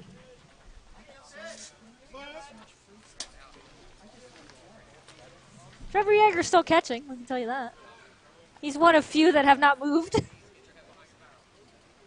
think we have, 3 or 4 positions that have remained the same at this point? Yeah, that's about it. Middlecoff, Yeager, Lasavita, and Cottrell Jr. are the only ones remaining who have not moved. Because Gabe Reef is back at third, but he did pitch briefly. So 4 Millville fielders have not moved. Everybody else has. Austin Buchanan is leading off for Delsea here in the top of the 6th. Swing and a miss. 1 ball and 1 strike. And I attempted some detective work. I didn't quite finish it, but Grippo did bat in that inning. He was the strikeout. Swing and a miss. Blew it by him. Buchanan did hit that first inning home run, a 2-run homer to get Delsea on the board. Since then, he's grounded out and struck out. Well, we think. Yeah, this book's not going to be anything. This book was toast from before the game. Foul tip. Yeah, it goes off the mask of Yeager. He's going to blink this one out for a second. Shake the head. Yeah, this scorebook was already toast before we even started the game. So that was probably not a good sign of how this one was going to go for us. Game-wise, it's been a good one. Back and forth. Couple home runs from Kevin Dick. We've gone back and forth on the lead. 6-6 in the top of the 6th. So game-wise, we've been treated to a good one. Everything else we're still a little unsure about. And the sun has come out fully now. All those clouds kind of breaking away. There's still some clouds, but not as much as we had at the beginning. 1-2 count. Ooh, that's gonna move me off the plate. Hey, let's wear it next time. Little chin music there. Yeah, that's gonna maybe make you think about where you're standing. Except I think Buchanan's still right on the plate. Pitch is low and the count goes full.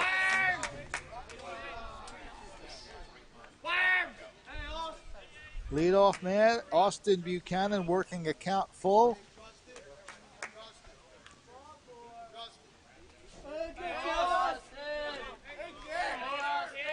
Shapiro's payoff pitch. Swing and a miss. Went with the fastball and got it by him. I don't know if you could hear from the dugout telling Shapiro just to trust his pitches. And he trusted that one. Right down the chute. Buchanan can't catch up. We've got one out. So here's Grippo. Yep, Grippo's batting. So everybody is batting still. Breaking pitch comes up high. At this point, we're just going to let it fly. We'll just watch who comes up to bat. Well, everyone has. I've watched everyone come up. So we'll stop on that one because we'll be here all day if we keep trying to figure it out. That's just one we're going to have to figure out after the game. All right, Grippo's 0 for 3 on the day. But he's ahead in the count 2-0 here.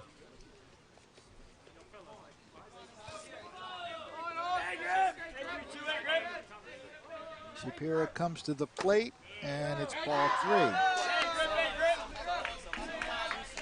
And getting an idea of where that one missed. Looked like it was inside. And Shapiro's got to work to get back in this count. That's one.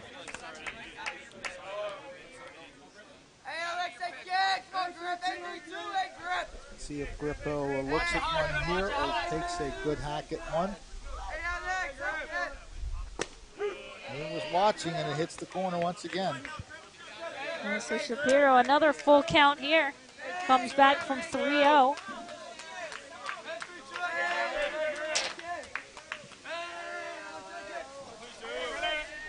Another payoff pitch. Chopped over the mound. This is going to be a tough play. The bobble is called. Yeah, Middlecoff couldn't get it out of his glove. It's a tough play regardless of if he got it out, but once he couldn't get it out of the glove, it for sure was not going to be a play anymore. Yeah, this is just a tough hop. Right in front of the plate.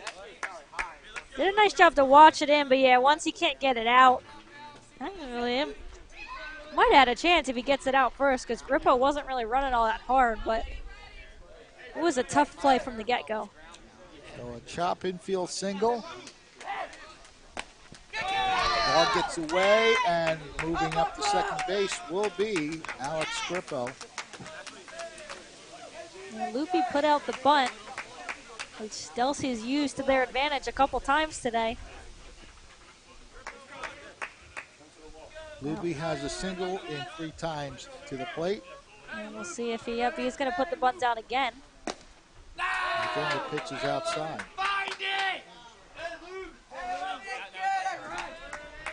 The lead run at second base with 1 out here in the top of the 6th.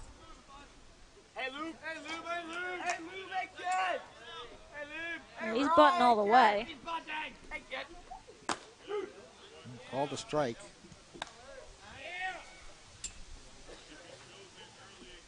And Luby looks like he's just trying to move that runner now over to third. That's Grippo. He's not. He's.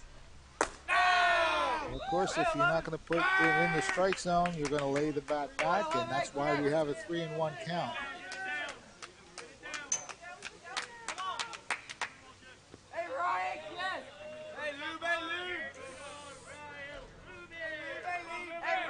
Next pitch coming. Now he offered it that one. And he pushed the bat out too, which is not what you want to do when you're trying to bunt, is throw your bat out. So yet again, Shapiro works another full count.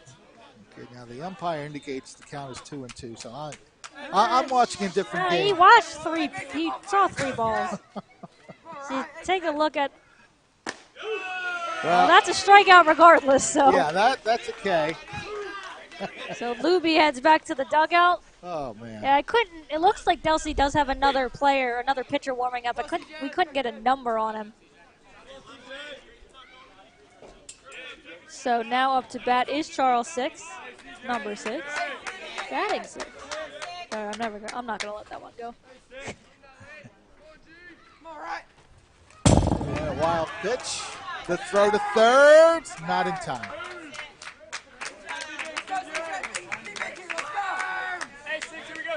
So the infield single and 2 balls that got away from the catcher have put the go-ahead run at third base.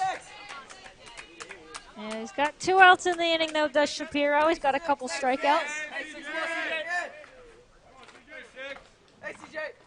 That one gets by, but not going to take the chance. It's Grippo. Count goes to 2-0. Yeah, if you're going to come in from third base now, you want to make sure that ball is not going to be played well by the catcher so that the pitcher it's a little harder to steal home with such a short backstop. Garrett's got some work to do. And it's a 3-0 count now. Well, don't count him out yet. He's come back from 3-0 to 3-2, I think a few times. Every batter has seen at least 3 balls. Catches the corner. And Shapiro has had a full count in every at-bat so far. He'd like to do the same here or get it out somehow.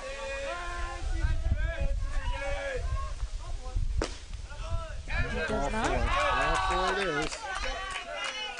We'll see if they decide to load the bases again. Yeah, he's trying to go to second because no one's paying attention. He's all the way in right field. Well, I don't know what is happening. What a weird positioning. The runner is in right field. Can you be in right field? Our runner's over there. What is... Never mind that he's out on the baseline. Yeah, what is... What is he doing? Yeah, why is he in right field? You know what? I would move Lasavita to the bag. And no one's paying attention to him though. So he's going to steal uncontested. No! Is he even in the baseline? He wasn't to start with. Well, I don't know that Millville ever paid attention to that. So it's second and third. Wow. Somehow. Well, now you have to concentrate on the batter. And that batter is Gavin Reesick. I've really never seen that before. No. He was actually on the outfield grass. Yeah, so second and third now. That one's fouled away, so a 1-2 count. If you're Shapiro, you just want to get this out.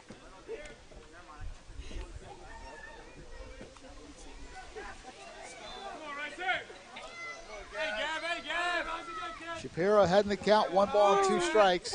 Let's just get the out here. Yep, that's what you have to do if you're Millville. Oh, that one gets You're not away. gonna do that. That one really Well, got you had 6 way off a second, but nobody was covering. You see something new every day. That was just bizarre. I don't see how he could be allowed to be standing in the right field grass. I guess because he was still in the dirt somehow. And now another pitcher gets away. Here comes the runner from the home plate, and they get him. Well, that's the unconventional way to get out of the inning. But a good job of tracking the ball down by Trevor Yeager and Shapiro covering the bag. Delsea doesn't like it. I think it was the right call, though. They were Shapiro was late breaking off the mound. Gets him on the helmet. They think he got his hand in first. Of course, they can only talk to him. He can't. There's no replay here. We get one, though. Let's see. There's the overthrow. Yeah, off the glove. Yeah, Shapiro's late to break here, but let's see. He got him on the shoulder. I'm glad you saw that because I couldn't see how play. I thought he got him on the helmet, too. It was the shoulder that he tagged. Well, so the inning is over nonetheless on the 2-1 putout, and we head to the bottom of the 6th in a really wacky one. It is 6-6. At Mintz Insurance, we're proud to have been serving our customers for nearly 80 years, offering 30 different insurance products for your auto, home, and business. And to help ensure that you're getting the best rates possible, we give you up to 3 quotes for every policy, so you can choose what's right for you. At Mintz, we're part of the community, local representatives, supporting events, and proud of it. It's part of who we are. Mintz Insurance. Call today and find out how we can help you save on insurance, or visit us at mintzinsurance.com. High school baseball. It's live on Twin Broadcasting.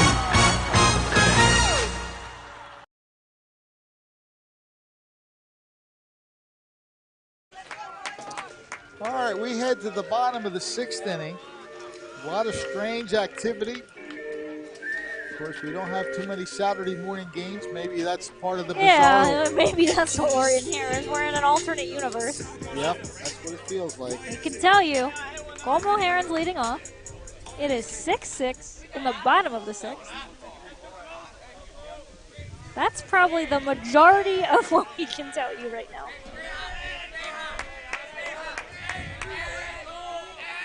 Top of the order up for Millville. A good breaking pitch to start off. Cole Mulheron at the plate. Yeah, Mulheron gave kind of a little nod, like, all right, I see that one.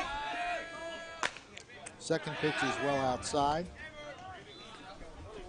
And while we believe we did see a pitcher warming up for Delsea, there is no pitching change as of yet.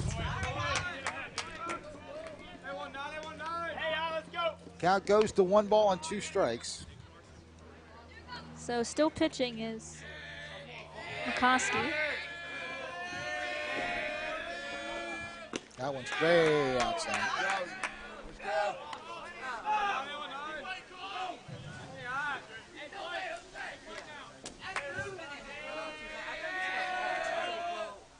That one's slugged to right field. Nice job of tracking it back there, however.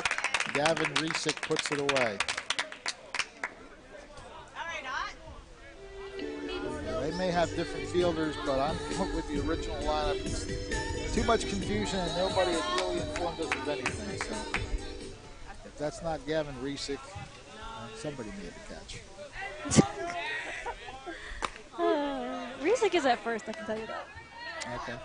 It is. Whoever's in right field just made the catch. It is number 10 at first. Grounded in the hole.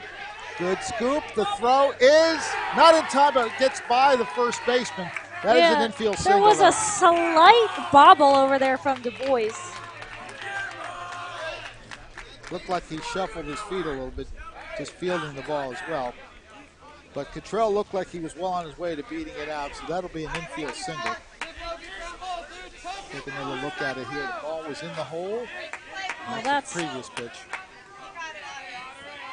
He swings at the second one, I believe. But nonetheless, he is at first base with 1 out. And guess who's at the plate? The Man of the hour for Millville. He's got 2 home runs on the day, 3 RBIs.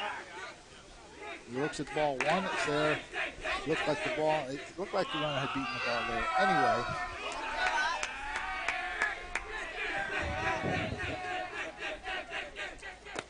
Breaking pitch, trying to pull that one back across the plate, but he did not succeed on that. 2 balls and no strikes.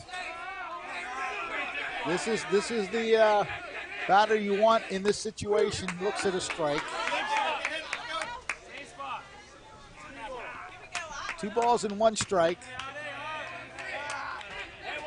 Yeah, Dick has a 2-run home run and a solo shot. Grounded to short, to throw to second for 1, and they don't have a chance for the double play. Well, they would have if the second baseman was able to get the ball out of his glove. But Delsea collects the second out of the inning. And Brady Middlecoff will come up. He's been on base all 3 times. He was hit by a pitch the first time, singled in Millville's 4-run 3rd inning, and then reached base on a balk that really resulted in ball 4 is what it did.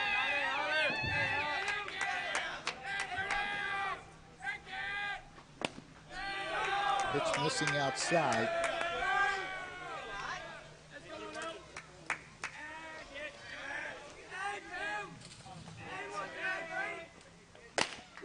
And a strike called.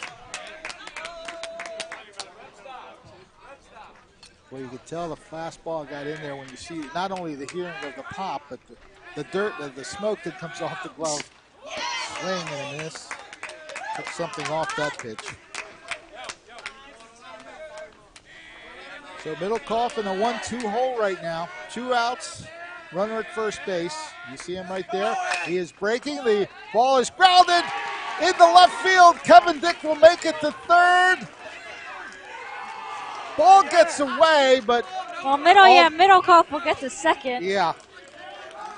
A hit and run single and moving up to second on the overthrow.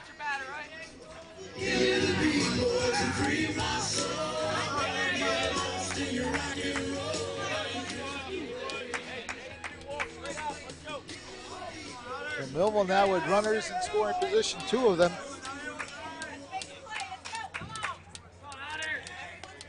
Trevor Yeager looking to come up with a key 2-out hit. He's walked twice today. Looks at ball 1. A good chance here for Millville to retake the lead, though 2 outs, so Yeager at least would have to put it in play. Oh, the second is thrown into center field. That'll score Kevin Dick. Or that happens. A bad pickoff play by Delsea gives Millville the lead 7-6. Why not? It's already been a crazy game. Why not? As I finish saying Yeager has to put the ball in play, Delsea puts it in play themselves. And of course, the runner moves up to third. Brady Middlecoff with an insurance run possibility as a strike is thrown. I'm not surprised. I mean, it's been this kind of game. It wasn't a bad idea to try to pick off, but you want to put it near the plate. Grounded, shortstop, and he's going to make the play to first, so that'll retire the side. But the Thunderbolts get the key go-ahead run on a bad pickoff move by Delsea. We head to the top of the 7th.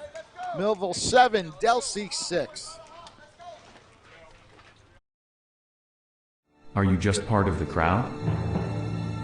Do you feel isolated and alone? Do you wish someone would see your gifts? Would you like to be seen as an individual? A person of value. Full of life and purpose. Part of a family that cares?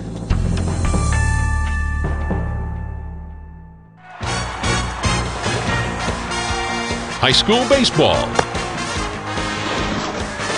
It's live on Twin Broadcasting.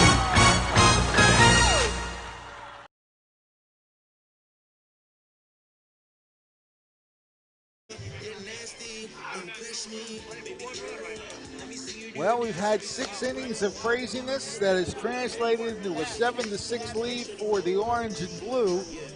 They are 3 outs away from winning this one, so they just basically have to prevent a run from scoring here at the top of the 7th.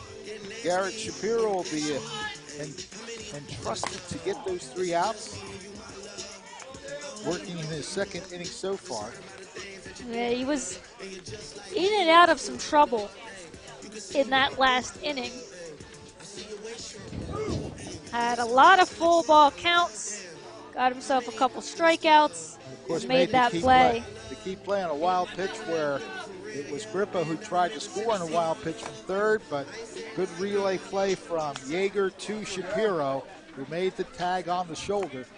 That right now has preserved a 7-6 lead, although it was 6-6 at the time. Yeah, it allowed Millville to get that run in the bottom of the 6th to put themselves in a situation, but Delsea's not going to go away quietly. Nope. Gavin Resick has been on base all 3 times. The first time in an error, but he was hit by a pitch and then walked. And he's hit by a pitch again. Oh yeah, they're gonna watch him. I thought they were gonna talk to Shapiro, honestly. That's the 2nd time Resick has taken one. That's certainly not anything that Shapiro wanted to do. Yeah, no. But you just ignore that one. Yep, you try to come back and get Jack's Familiar.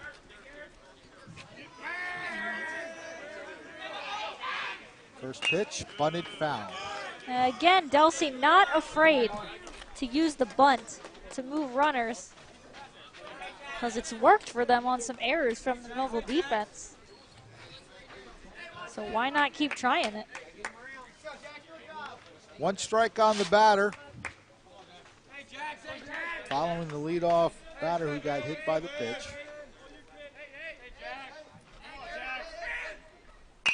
Bunts it, it's going to stay foul. Yeah. All right, so 2 strikes. We'll see if the bunt is still on, because if you bunt it foul, you are out. And we'll see if Familiar will continue to try it. Yeah, Resick would have had second base easily had that been a fair ball. Two strikes on the batter.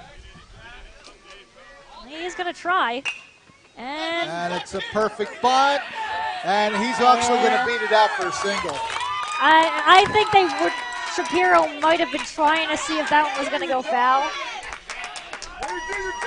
But I think that one stayed in. I think it was staying in anyway, and Shapiro slipped. Yeah, that was a perfect bunt. And on 2 strikes, no less. So Jackson will come in to run for Familiar. And yeah, Delsea with the first 2 runners on. And no outs. And again, they did it with a hit by pitch and a bunt down the first base line that just refused to go foul. You don't win 19 games for nothing. Yep, they play some good baseball here at Delsea. And right now, first 2 runners on base. And we have a new hitter for Andrew Weir. It's number 16. It is Montana. Yeah. We're going to have a meeting on the mound, which will give me a second to pull up our new hitter.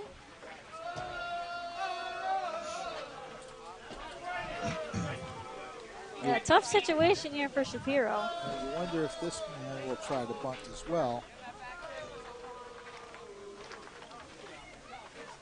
So that is Dom Montana batting for Weir. And we finally got that all-important lineup change that we've been wondering about.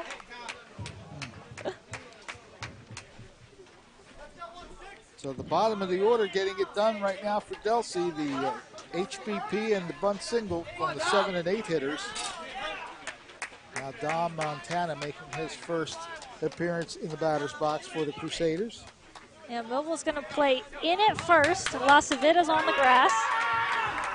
Maybe guarding against a possible bunt. And it will be one. Pitch is low. Yeah, Lasavita's crashing hard. But Reef is going to stay back just because of the runner on second. So it's Mulherron's base to cover. And Mario Cottrell is going to come all the way in. Yeah, he's just behind the second base. So that allows Reef. Yeah, I wonder now if Delsea's going to change the call here. Yeah. So Millville's going to crash at the corners. I would not be shocked if Montana swings here, because you have no center fielder. No center fielder. There's pretty much the Great Plains available to him from left center to right center. Cottrell's basically your shortstop. I'm telling you, I'm not shocked if Montana swings. Now he's going to put out the bunt. And it hits him. He's not out of the box. Yeah. Yeah, the umpire indicating authoritatively that he was not out of the box, which is good for him, actually, because he would have been out. So, Lasavita, Reef, Varian, Middlecoff covering third, Cottrell covering second. No center fielder. Millville really trying to get this out. Bunted. And we're going to have to go take your time. Yeah, just take your time. So a successful sacrifice bunt that puts the tying run at third and the go-ahead run at second. That was, for both sides, exactly what you were trying to do there. Move the runners over to second, third, but Millville just wanted to get the out. And Delsea doesn't like something that just happened. I'm not sure what, but they didn't like something about that. Yeah, I didn't catch the whole replay. He was pointing to the line. Yeah, was he saying that the first baseman was impeding his path? I don't know. No, but it was. No, I don't think so either. But all important, the man who Delsea wants up right now. Yep. Hesitating over there at third. Yeah, Ethan Du Bois. It's exactly who they went up, and Millville's not going to walk him this time. He's been at the plate 4 times and not an official at bat yet. Walked in the first and has been was intentionally walked twice. A little surprised they're not just going to put him on. Maybe if Shapiro loses the count, they will, but. You know, this might be a good time. This is a wild one, since the center fielder was at second base before. You see the kind of lead that Jackson is to getting. Try and pick up that way? Yeah. That's tough because if the ball gets away, Bunted that's foul. Yeah, that's it. Keep saying it. A good strategy just because it's worked. Usually, you don't see a ton of safety squeeze, suicide squeeze, whatever you want to call it in this situation, but it's worked so many times for Delsea that it is a good strategy right now. I think you just be careful just because you throw it through, the runner may break from third, it gets away, a second run comes in.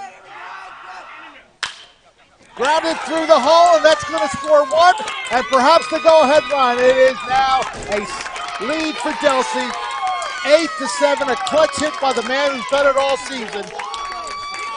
And by our counts, his 33rd hit of the season brings in a pair. He just punched it through the left side. And with the runner halfway to second base already, Jackson easily cruised across the plate with the go-ahead run. Scoring the tying run was Resick. Jackson scores right behind him. And Delsea's back in front 8-7. Another bunt attempt. That one's foul. Milo Gebhardt, the batter.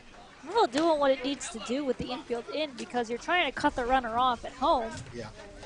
Just unfortunately for them, Du Bois put it in the perfect spot with the infield playing in. He's got 3 RBIs with the sacrifice fly in the second, and now that 2-run single here in the 7th. And he looks very shaky over there, like he's thinking about taking off. He starts to. Fakes the run to second. Let's see if Shapiro keeps an eye on him because he looks like he's thinking about it. Count goes to 1 ball and 1 strike. Reef's in at third just to guard against the bunt that Gebhardt is putting out. Pulls it back. And now the pitch sails high and back to the backstop, so Du Bois will wind up at second base.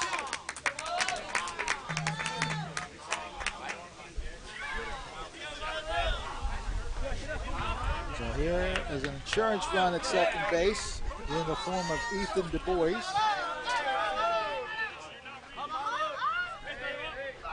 Again, laying down the bunt, but he pops it up and off the back screen. 1-2 the count. There's one out in the inning, but Delsea has pushed across 2 runs to take the lead. Looking to get a little more here. Gebhardt will be followed by Austin Buchanan.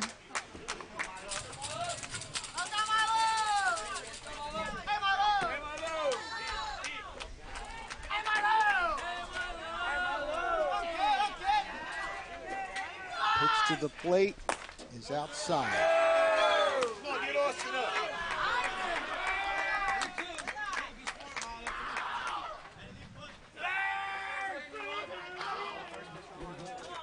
First base is open.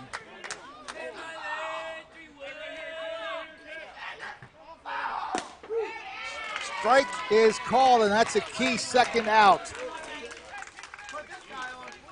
Third strikeout for Shapiro. As we take a look at it, that's a pretty good pitch. Hard to lay off that with 2 strikes. You should say it's, you got to protect the plate there. So with 2 strikes, you got to be at least fouling that off. But Millville will take that second out. And they're going to put Buchanan on. Yeah, Buchanan hit a home run in the first inning, so that's not a bad idea. He's 1 for 4, but he showed the power his first trip to the plate.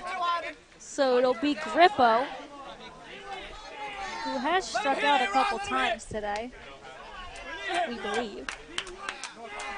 Again, that was the part of the lineup we kind of lost it at, but when I went back and looked at the replay, it was Grippo that struck out, and he takes a big hack. 1 strike on Grippo. We need to keep it where it is. We will have a bottom of the 7th. Millville would like it to only be a 1-run deficit at this point. Shapiro with the 1-strike pitch. Grounded to second. And it's bobbled. The throw is in time. Boy, oh boy. Yeah. And Mulheron's going to point to the sky on that one. I would do this. He's done the sign of the cross twice now. So, he's going to, that's when you have to say thank you, thank you. All right, well, the inning is still a good one for Delsea. They push across the tying and go-ahead runs on a clutch 2-run single by Ethan Du Bois. So as we head to the bottom of the 7th, the Crusaders lead the Thunderbolts 8-7. At Mintz Insurance, we're proud to have been serving our customers for nearly 80 years, offering 30 different insurance products for your auto, home, and business. And to help ensure that you're getting the best rates possible, we give you up to 3 quotes for every policy, so you can choose what's right for you. At Mintz, we're part of the community, local representatives, supporting events, and proud of it. It's part of who we are. Mintz Insurance. Call today and find out how we can help you save on insurance, or visit us at mintzinsurance.com. Many people treat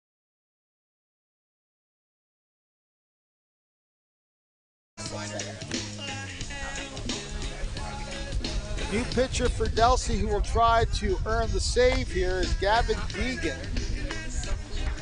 He is the 4th pitcher used by the Crusaders in this game. And it'll be at least a start up to Millville 6, 7, 8 batters. Garrett Shapiro will be leading off. A good spot for him to help his own cause. And the Thunderbolts need at least 1 run. If they don't get it, Delsea will walk away with the win. Both teams, it really has been a back and forth game all game long. Each team has answered. Millville with their last chance to answer. So Weir did get pinch hit for, but is still in the game, so he does re-enter. Okay, so Millville needs to get a run across. Delsea needs 3 outs. That's pretty much where we stand here as we head to the bottom of the 7th. So it'll be Shapiro, Reef, and possibly Lasavita. Catlett did pinch hit for him the last time out. But for now, it's Shapiro. Shapiro is 1 for 2 officially. Infield single, a walk, and a foul out. Strike is called.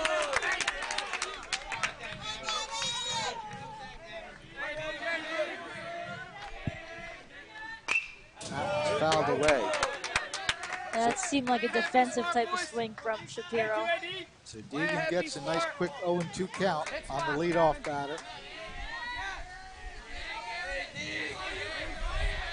Setting up outside, and a rather weak swing to say the least. I think he didn't really want to swing at that. Yeah. So one quick out on 3 pitches.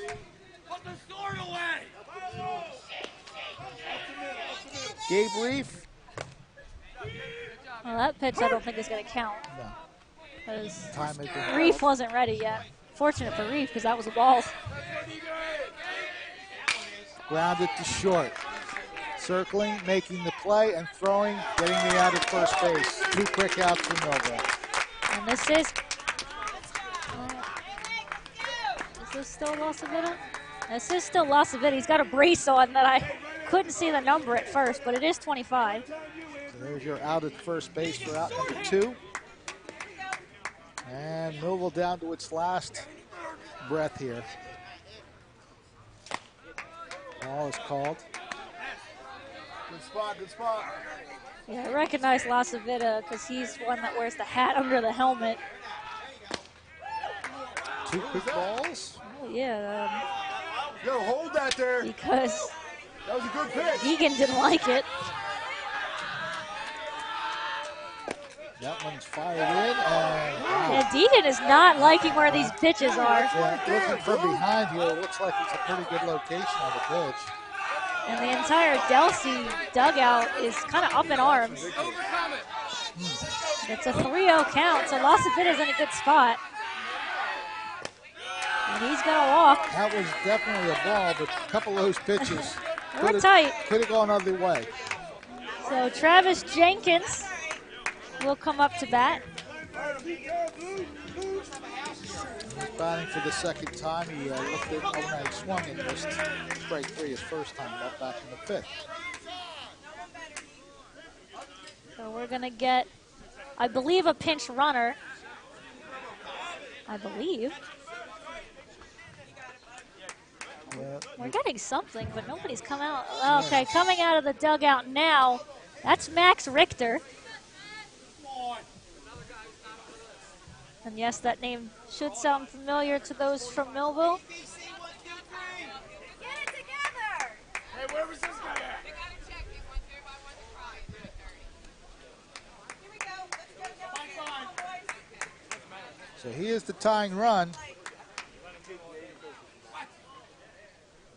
The umpire going over and describing the change. Yeah, and I wouldn't have been surprised if there was a little bit of, where were those pitches in that conversation, but. So yeah, Millville trying to get a little bit more speed possibly on first base. Head coach Vincent Londino probably wondering where those pitches were. Throw to first. Back in time is Richter. Hey, make sure you keep it on first. Ball 1. Millville not going down without some kind of fight. There's a Well, strike that was call. a late strike call, though. Well, yeah, a lot of his calls have been late. The important thing is it's a 1-on-1 count now. Swing and a miss, so one more strike and Delsea will get its 20th win. Jenkins gonna have to swing at anything close.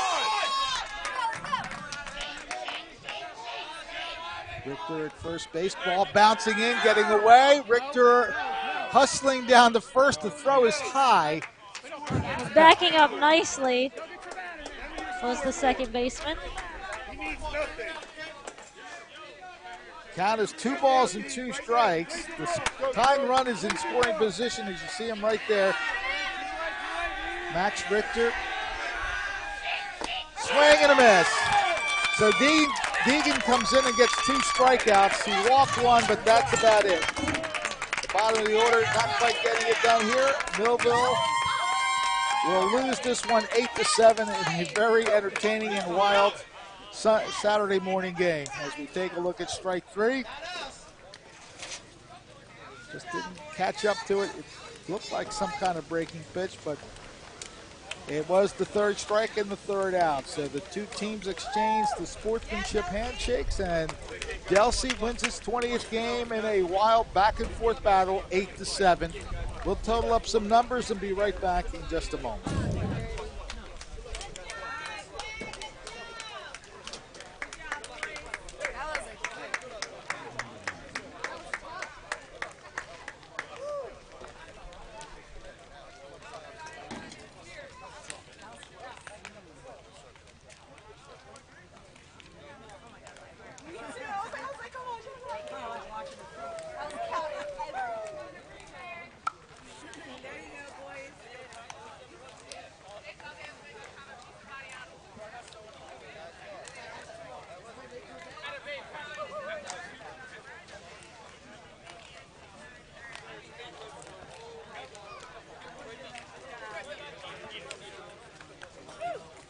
You all right?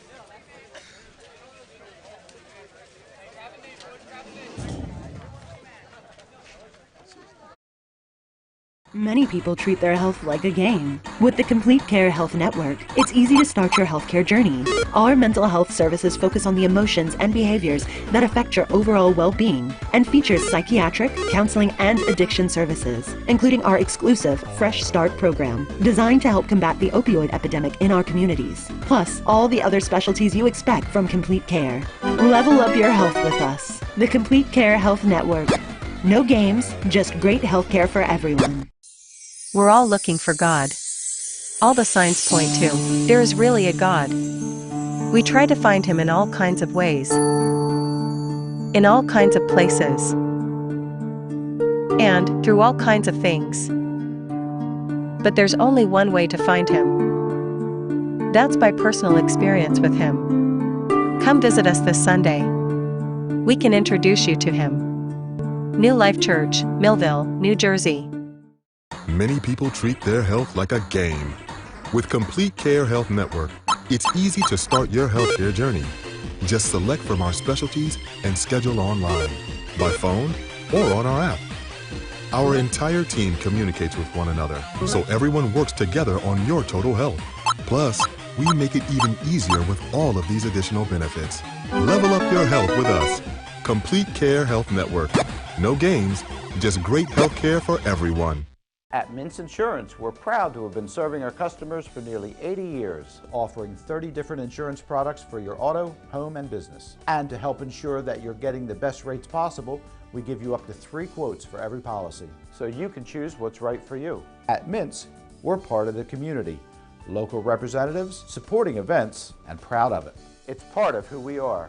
Mintz Insurance. Call today and find out how we can help you save on insurance, or visit us at mintzinsurance.com. Are you just part of the crowd? Do you feel isolated and alone? Do you wish someone would see your gifts? Would you like to be seen as an individual? A person of value. Full of life and purpose. Part of a family that cares?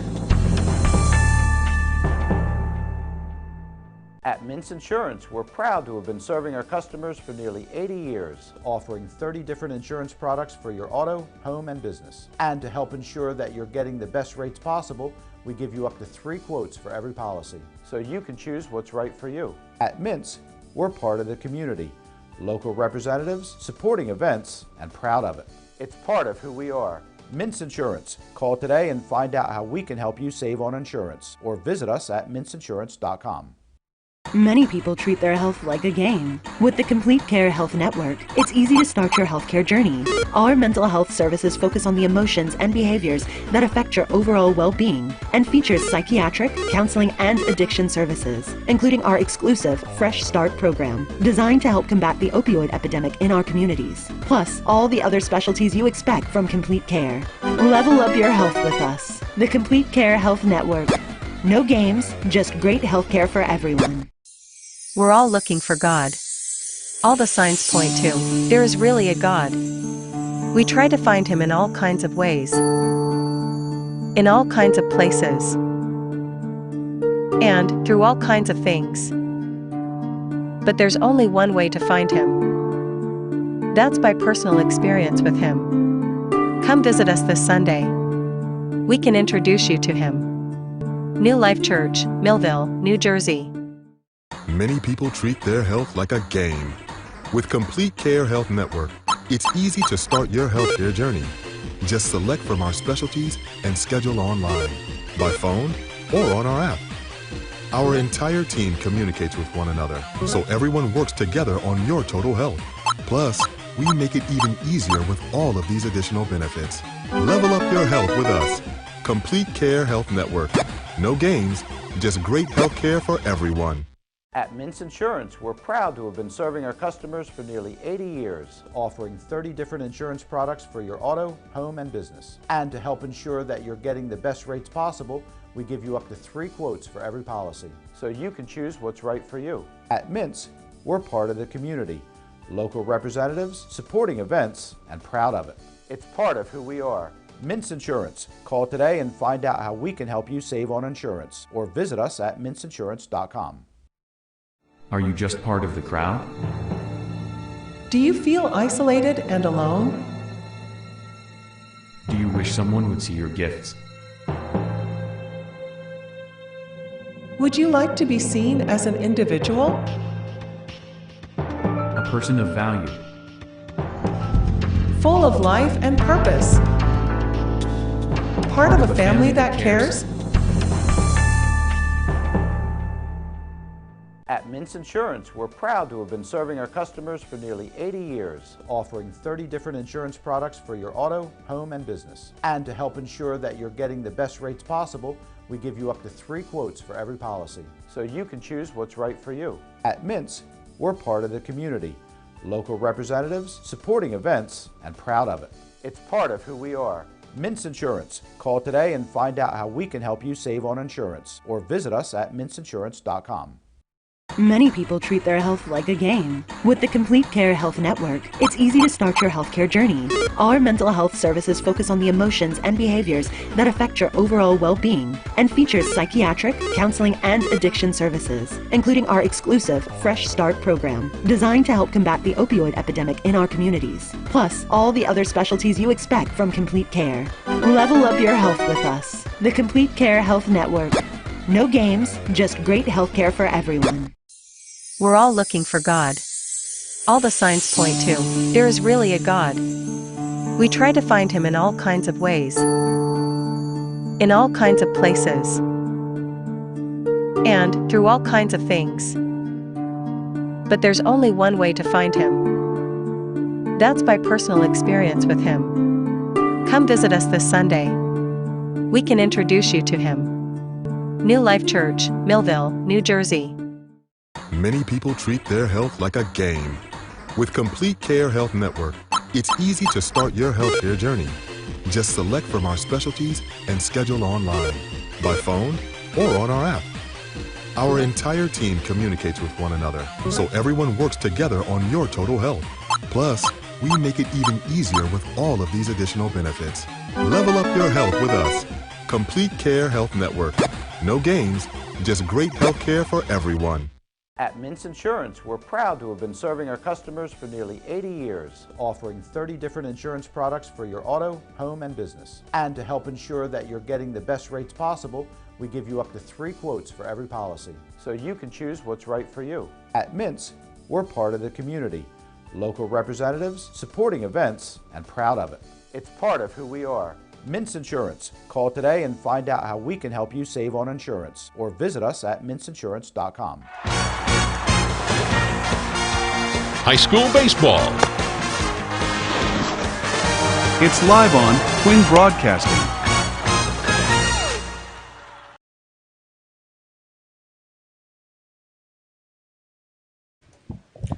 We're back here at the Mike Trout Field where we had one of those wild back and forth contests. Why not? We don't often play on a Saturday morning, so we got an up and down situation. But Delsea came away with an 8-7 victory, their 20th victory of the season. And our star of the game is Ethan Du Bois, leadoff batter, who's really anchored the offense for Delsea throughout the season. 30-some hits, 34 by your count. Yeah. So today you had 35. But at any rate, this team battled the whole time, and I heard the coach saying bunting wins games, and you guys certainly used the sacrifice at trying to bunt the whole game, and the one bunt that led to a couple of running situations that helped you guys out. Yeah. So talk about the overall performance of your team today. Came out, I mean, I pitched all right. It wasn't the greatest, wasn't the worst, but we came back after that. Austin with a bomb. So he just came back from hand surgery, so that was pretty good. Well, that's why the coach said, welcome back. Huh? Yeah. So, yeah, we kind of just battled after. We had a couple bad calls, I think, at least. Yeah. But we came back and fought, and they couldn't intentionally walk me enough. So. Well, they knew who you were, so they walked you 3 times? Two times. Three. Intentionally walked twice and first one. Oh, that's right. It was a regular walk, yeah. The sacrifice fly for the RBI, and then the game-winning hit, as it turned out, the 2-run single in that 7th inning when you were down by a run. Yeah. So just talk about the way that your kids battled. Your guys battled the whole time. Yeah, that's what we always do. We battle nonstop. We don't quit, and yeah, we just look for pitches and try to hit them as far as we can. Yeah, your 6, 7, and 8 batters, they accounted for 6 runs between them. Charles 6. Is it Gavin Risick? Risick. Yeah, I went with the Risick, but Risick, we'll give him credit for the right name now. He scored 3 times. And the pinch runner, Nate Jackson, scored a couple times. So the bottom of the order really got things done for you as well. Yep. Yeah, the bottom of the order comes in clutch a lot. That's why we have a couple fast kids down there. So when the top of the lineup comes up, we can – even little blue pits, we can score runs pretty easily. So now you guys started out 17-0, but you hit a little bit of a lull in these last few weeks. But today you kind of overcame that and won your 20th of the season. Yep. How does it feel to be a 20-game winner? It feels pretty good. I'm trying to go how many more? 26, 6 more wins. So yeah. State tournaments coming up and all that. Right? Yep. Now, Tuesday. What group are you in? Group 3. Group 3. Okay, so Delsea will be playing in the Group 3 tournament. Our star of the game, Ethan Du Bois, the key winning hit at the end of the game, the 7th inning, a 2-run single. And I believe, was that a 2-out single? No, it was one out. But nonetheless, you saw the opening on that side and you went with it. Yep. All right. Congratulations on a great game today. Thank you. And good luck the rest of the season. Yep, thank you. Our star of the game, Ethan Du Bois, starting pitcher, and then moved to shortstop with 3 RBIs in the game. So we'll be right back with a final word in just a moment. At Mintz Insurance, we're proud to have been serving our customers for nearly 80 years, offering 30 different insurance products for your auto, home, and business. And to help ensure that you're getting the best rates possible, we give you up to 3 quotes for every policy, so you can choose what's right for you. At Mintz, we're part of the community, local representatives, supporting events, and proud of it. It's part of who we are. Mintz Insurance. Call today and find out how we can help you save on insurance, or visit us at mintzinsurance.com. Are you just part of the crowd? Do you feel isolated and alone? Do you wish someone would see your gifts? Would you like to be seen as an individual? A person of value. Full of life and purpose. Part of a family that cares?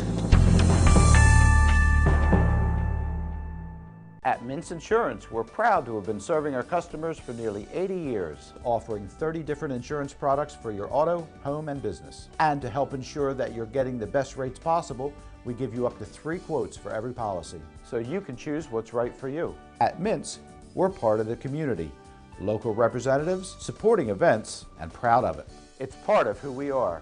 Mintz Insurance. Call today and find out how we can help you save on insurance, or visit us at mintzinsurance.com.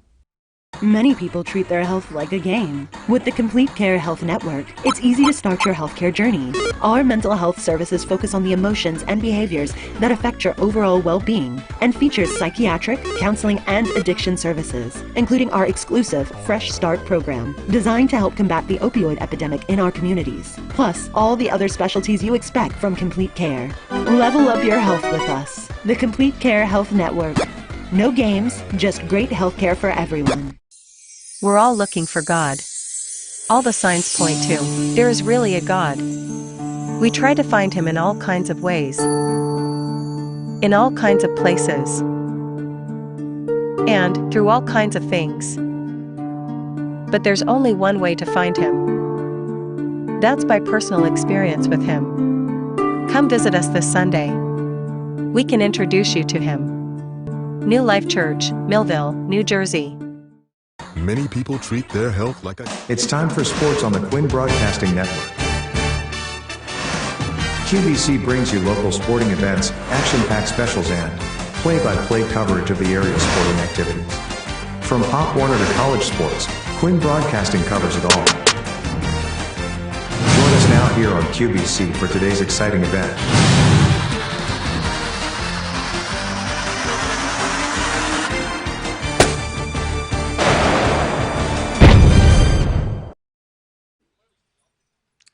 Well, aesthetically, it wasn't the prettiest game you'll ever see, but the final score favors the Delsea Crusaders. They win today over Millville 8-7.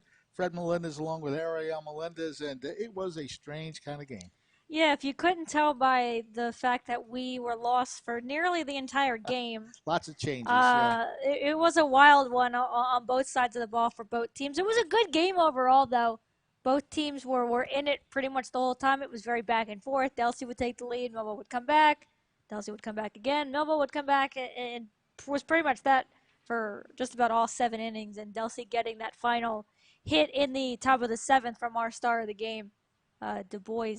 And Millville just unable to scratch another run across to tie it in the bottom of the 7th. But they've played Delsea very well in both of their games this season. For a team that's now got 20 wins on the season, Millville has only lost, unfortunately, in both games 4-2 and 8-7. But 2 very good games. Well, we assumed the Delsea was a good game. We weren't there for it, but 4-2. I think it's a close one, but this one was a great one. So Coach Forbes probably has to like what he saw from his group today. Maybe not some of the fielding. There was obviously a lot to clean up fielding-wise, but that's what happens when you use the bunt to your advantage so many times, is that Delsea was forcing them to try and make plays. Had some other couple good hits throughout the rest of the game, but really used that sacrifice game to their advantage, and it worked pretty much every time, I'd say. Well, they certainly showed the bunt a lot, and the one bunt where Millville was throwing the ball around the yard a little bit didn't help Millville's cause. But, again, we heard the head coach of the Crusaders, Vincent Londino, mention during the postgame that bunting wins games, and I think they proved that today. Yeah, I'd have to say that's a strategy they definitely probably use a lot of the time, because when you're as successful as you are, and when you have the capability to do it with 2 strikes too, you're not afraid, because, again, 2 strikes, you foul it off, that's it. It's not just a foul ball, it's a strikeout. So the fact that Delsea was that confident in themselves to use the bunt as many times as they did and to get it in those situations really helped them out today. Yeah, that 2-strike bunt was in that rally during the 2-run rally that won the game. Jack's familiar with a 2-strike count, laid it right down the first baseline perfectly, got on base, set up the tone for the inning because the leadoff batter was hit by a pitch. The bunt single put 2 runners on. Another bunt moved the runners up, and then the clutch hit by Du Bois to get those 2 runners across for the winning victory. So we need to mention the fact that we had quite a game from one Kevin Dick. Yeah, Kevin Dick with 2 home runs in the game, a 2-run shot, and a solo shot. I don't like to say ruins a great game from Dick, because he still had one. Obviously tough for Millville to not be able to pull that one out when you have that kind of game from one of your players. But yeah, I had a feeling, just because of how many times he came close yesterday to hitting home runs, and funny enough that he does it in almost the same exact spot twice, and nearly the same spot that he did it yesterday. He hit one high off the left center field fence for a double yesterday. So not a surprise for Kevin to get a couple more home runs on the season. So a good overall game from him. And it was still a decent game from Millville. Offensively, scratching runs across and being able to answer a team like this, more than once. Credit to them. It's a team that's, in Coach Forbes' first season, has really come together. The record may not say that now, 9-12 on the season. They will head to Howell on Tuesday for the first game of the state tournament. So they've got a chance in state to make some noise for a team in their first season with a new coach. You have to like what you've seen from them. It was a fun day to watch Kevin Dick hit those 2 home runs. He also was scored in the 6th inning, what was then the go-ahead run that made it 7-6 Millville, taking advantage of he got on base on a fielder's choice, and then he went around and scored on a wild pitch that gave Millville the lead. But Delsea came back with those 2 runs in the 7th to win this one. So very entertaining game, very strange game. And, again, we couldn't keep up with all the changes, but we did the best we could with it. We just watched who came up to bat and just announced that. But, again, Delsea comes up with an 8-7 victory. They are now 20-4 on the season, as you mentioned. 9-12, Millville's record. Want to thank our staff, as always, Becca Panchasine and Parker Swift on the cameras. We had some assistance on the numbers that you saw on the graphics there from Ali Rocco. And, of course, Ryan Naraski is our producer. For Ariel Melendez, Fred Melendez coming up. And we have what are we pointing at? Oh, you're doing that thing. Just to mention, okay, I do the Sound Doctor thing. That's a DJ thing. And we do karaoke every Wednesday at Buna Steakhouse. So come on out and sing if you like to sing. Join me. We have a great time doing that. And if you have any private parties coming up, please call that number you see right there, 856-777-3656. Be glad to talk to you, arrange everything. And, again, budgets, we work with your budget. So whatever you can afford is what we do on the price of things. Thank you for that little plug. Again, we thank you for watching here on Channel 22, Quinn Broadcasting Facebook Live, Quinn Broadcasting YouTube Live, and you can also follow us on Instagram. That's a QBC TV, I believe, correct? You can see all the highlights of games there. And we thank you again. We can't do this enough. We love what we do. We love the games, and all the athletes that we cover play fantastically for us. So, again, a great game today. Not the result that Millville wanted, but our final score is 8-7. Enjoy the rest of your Memorial Day weekend, and thank you to all the veterans out there who have served our country. That is what this weekend is all about as well. We'll see you next time here on the Diamond, so keep tuned, and we'll be back before you know it. This has been a QBC television production, in association with our partners and sponsors. QBC broadcasts on Comcast Cable Channel 22, and live streams its programming on Facebook and YouTube. All rights reserved by Quinn Media and QBC, programming that serves the South Jersey market.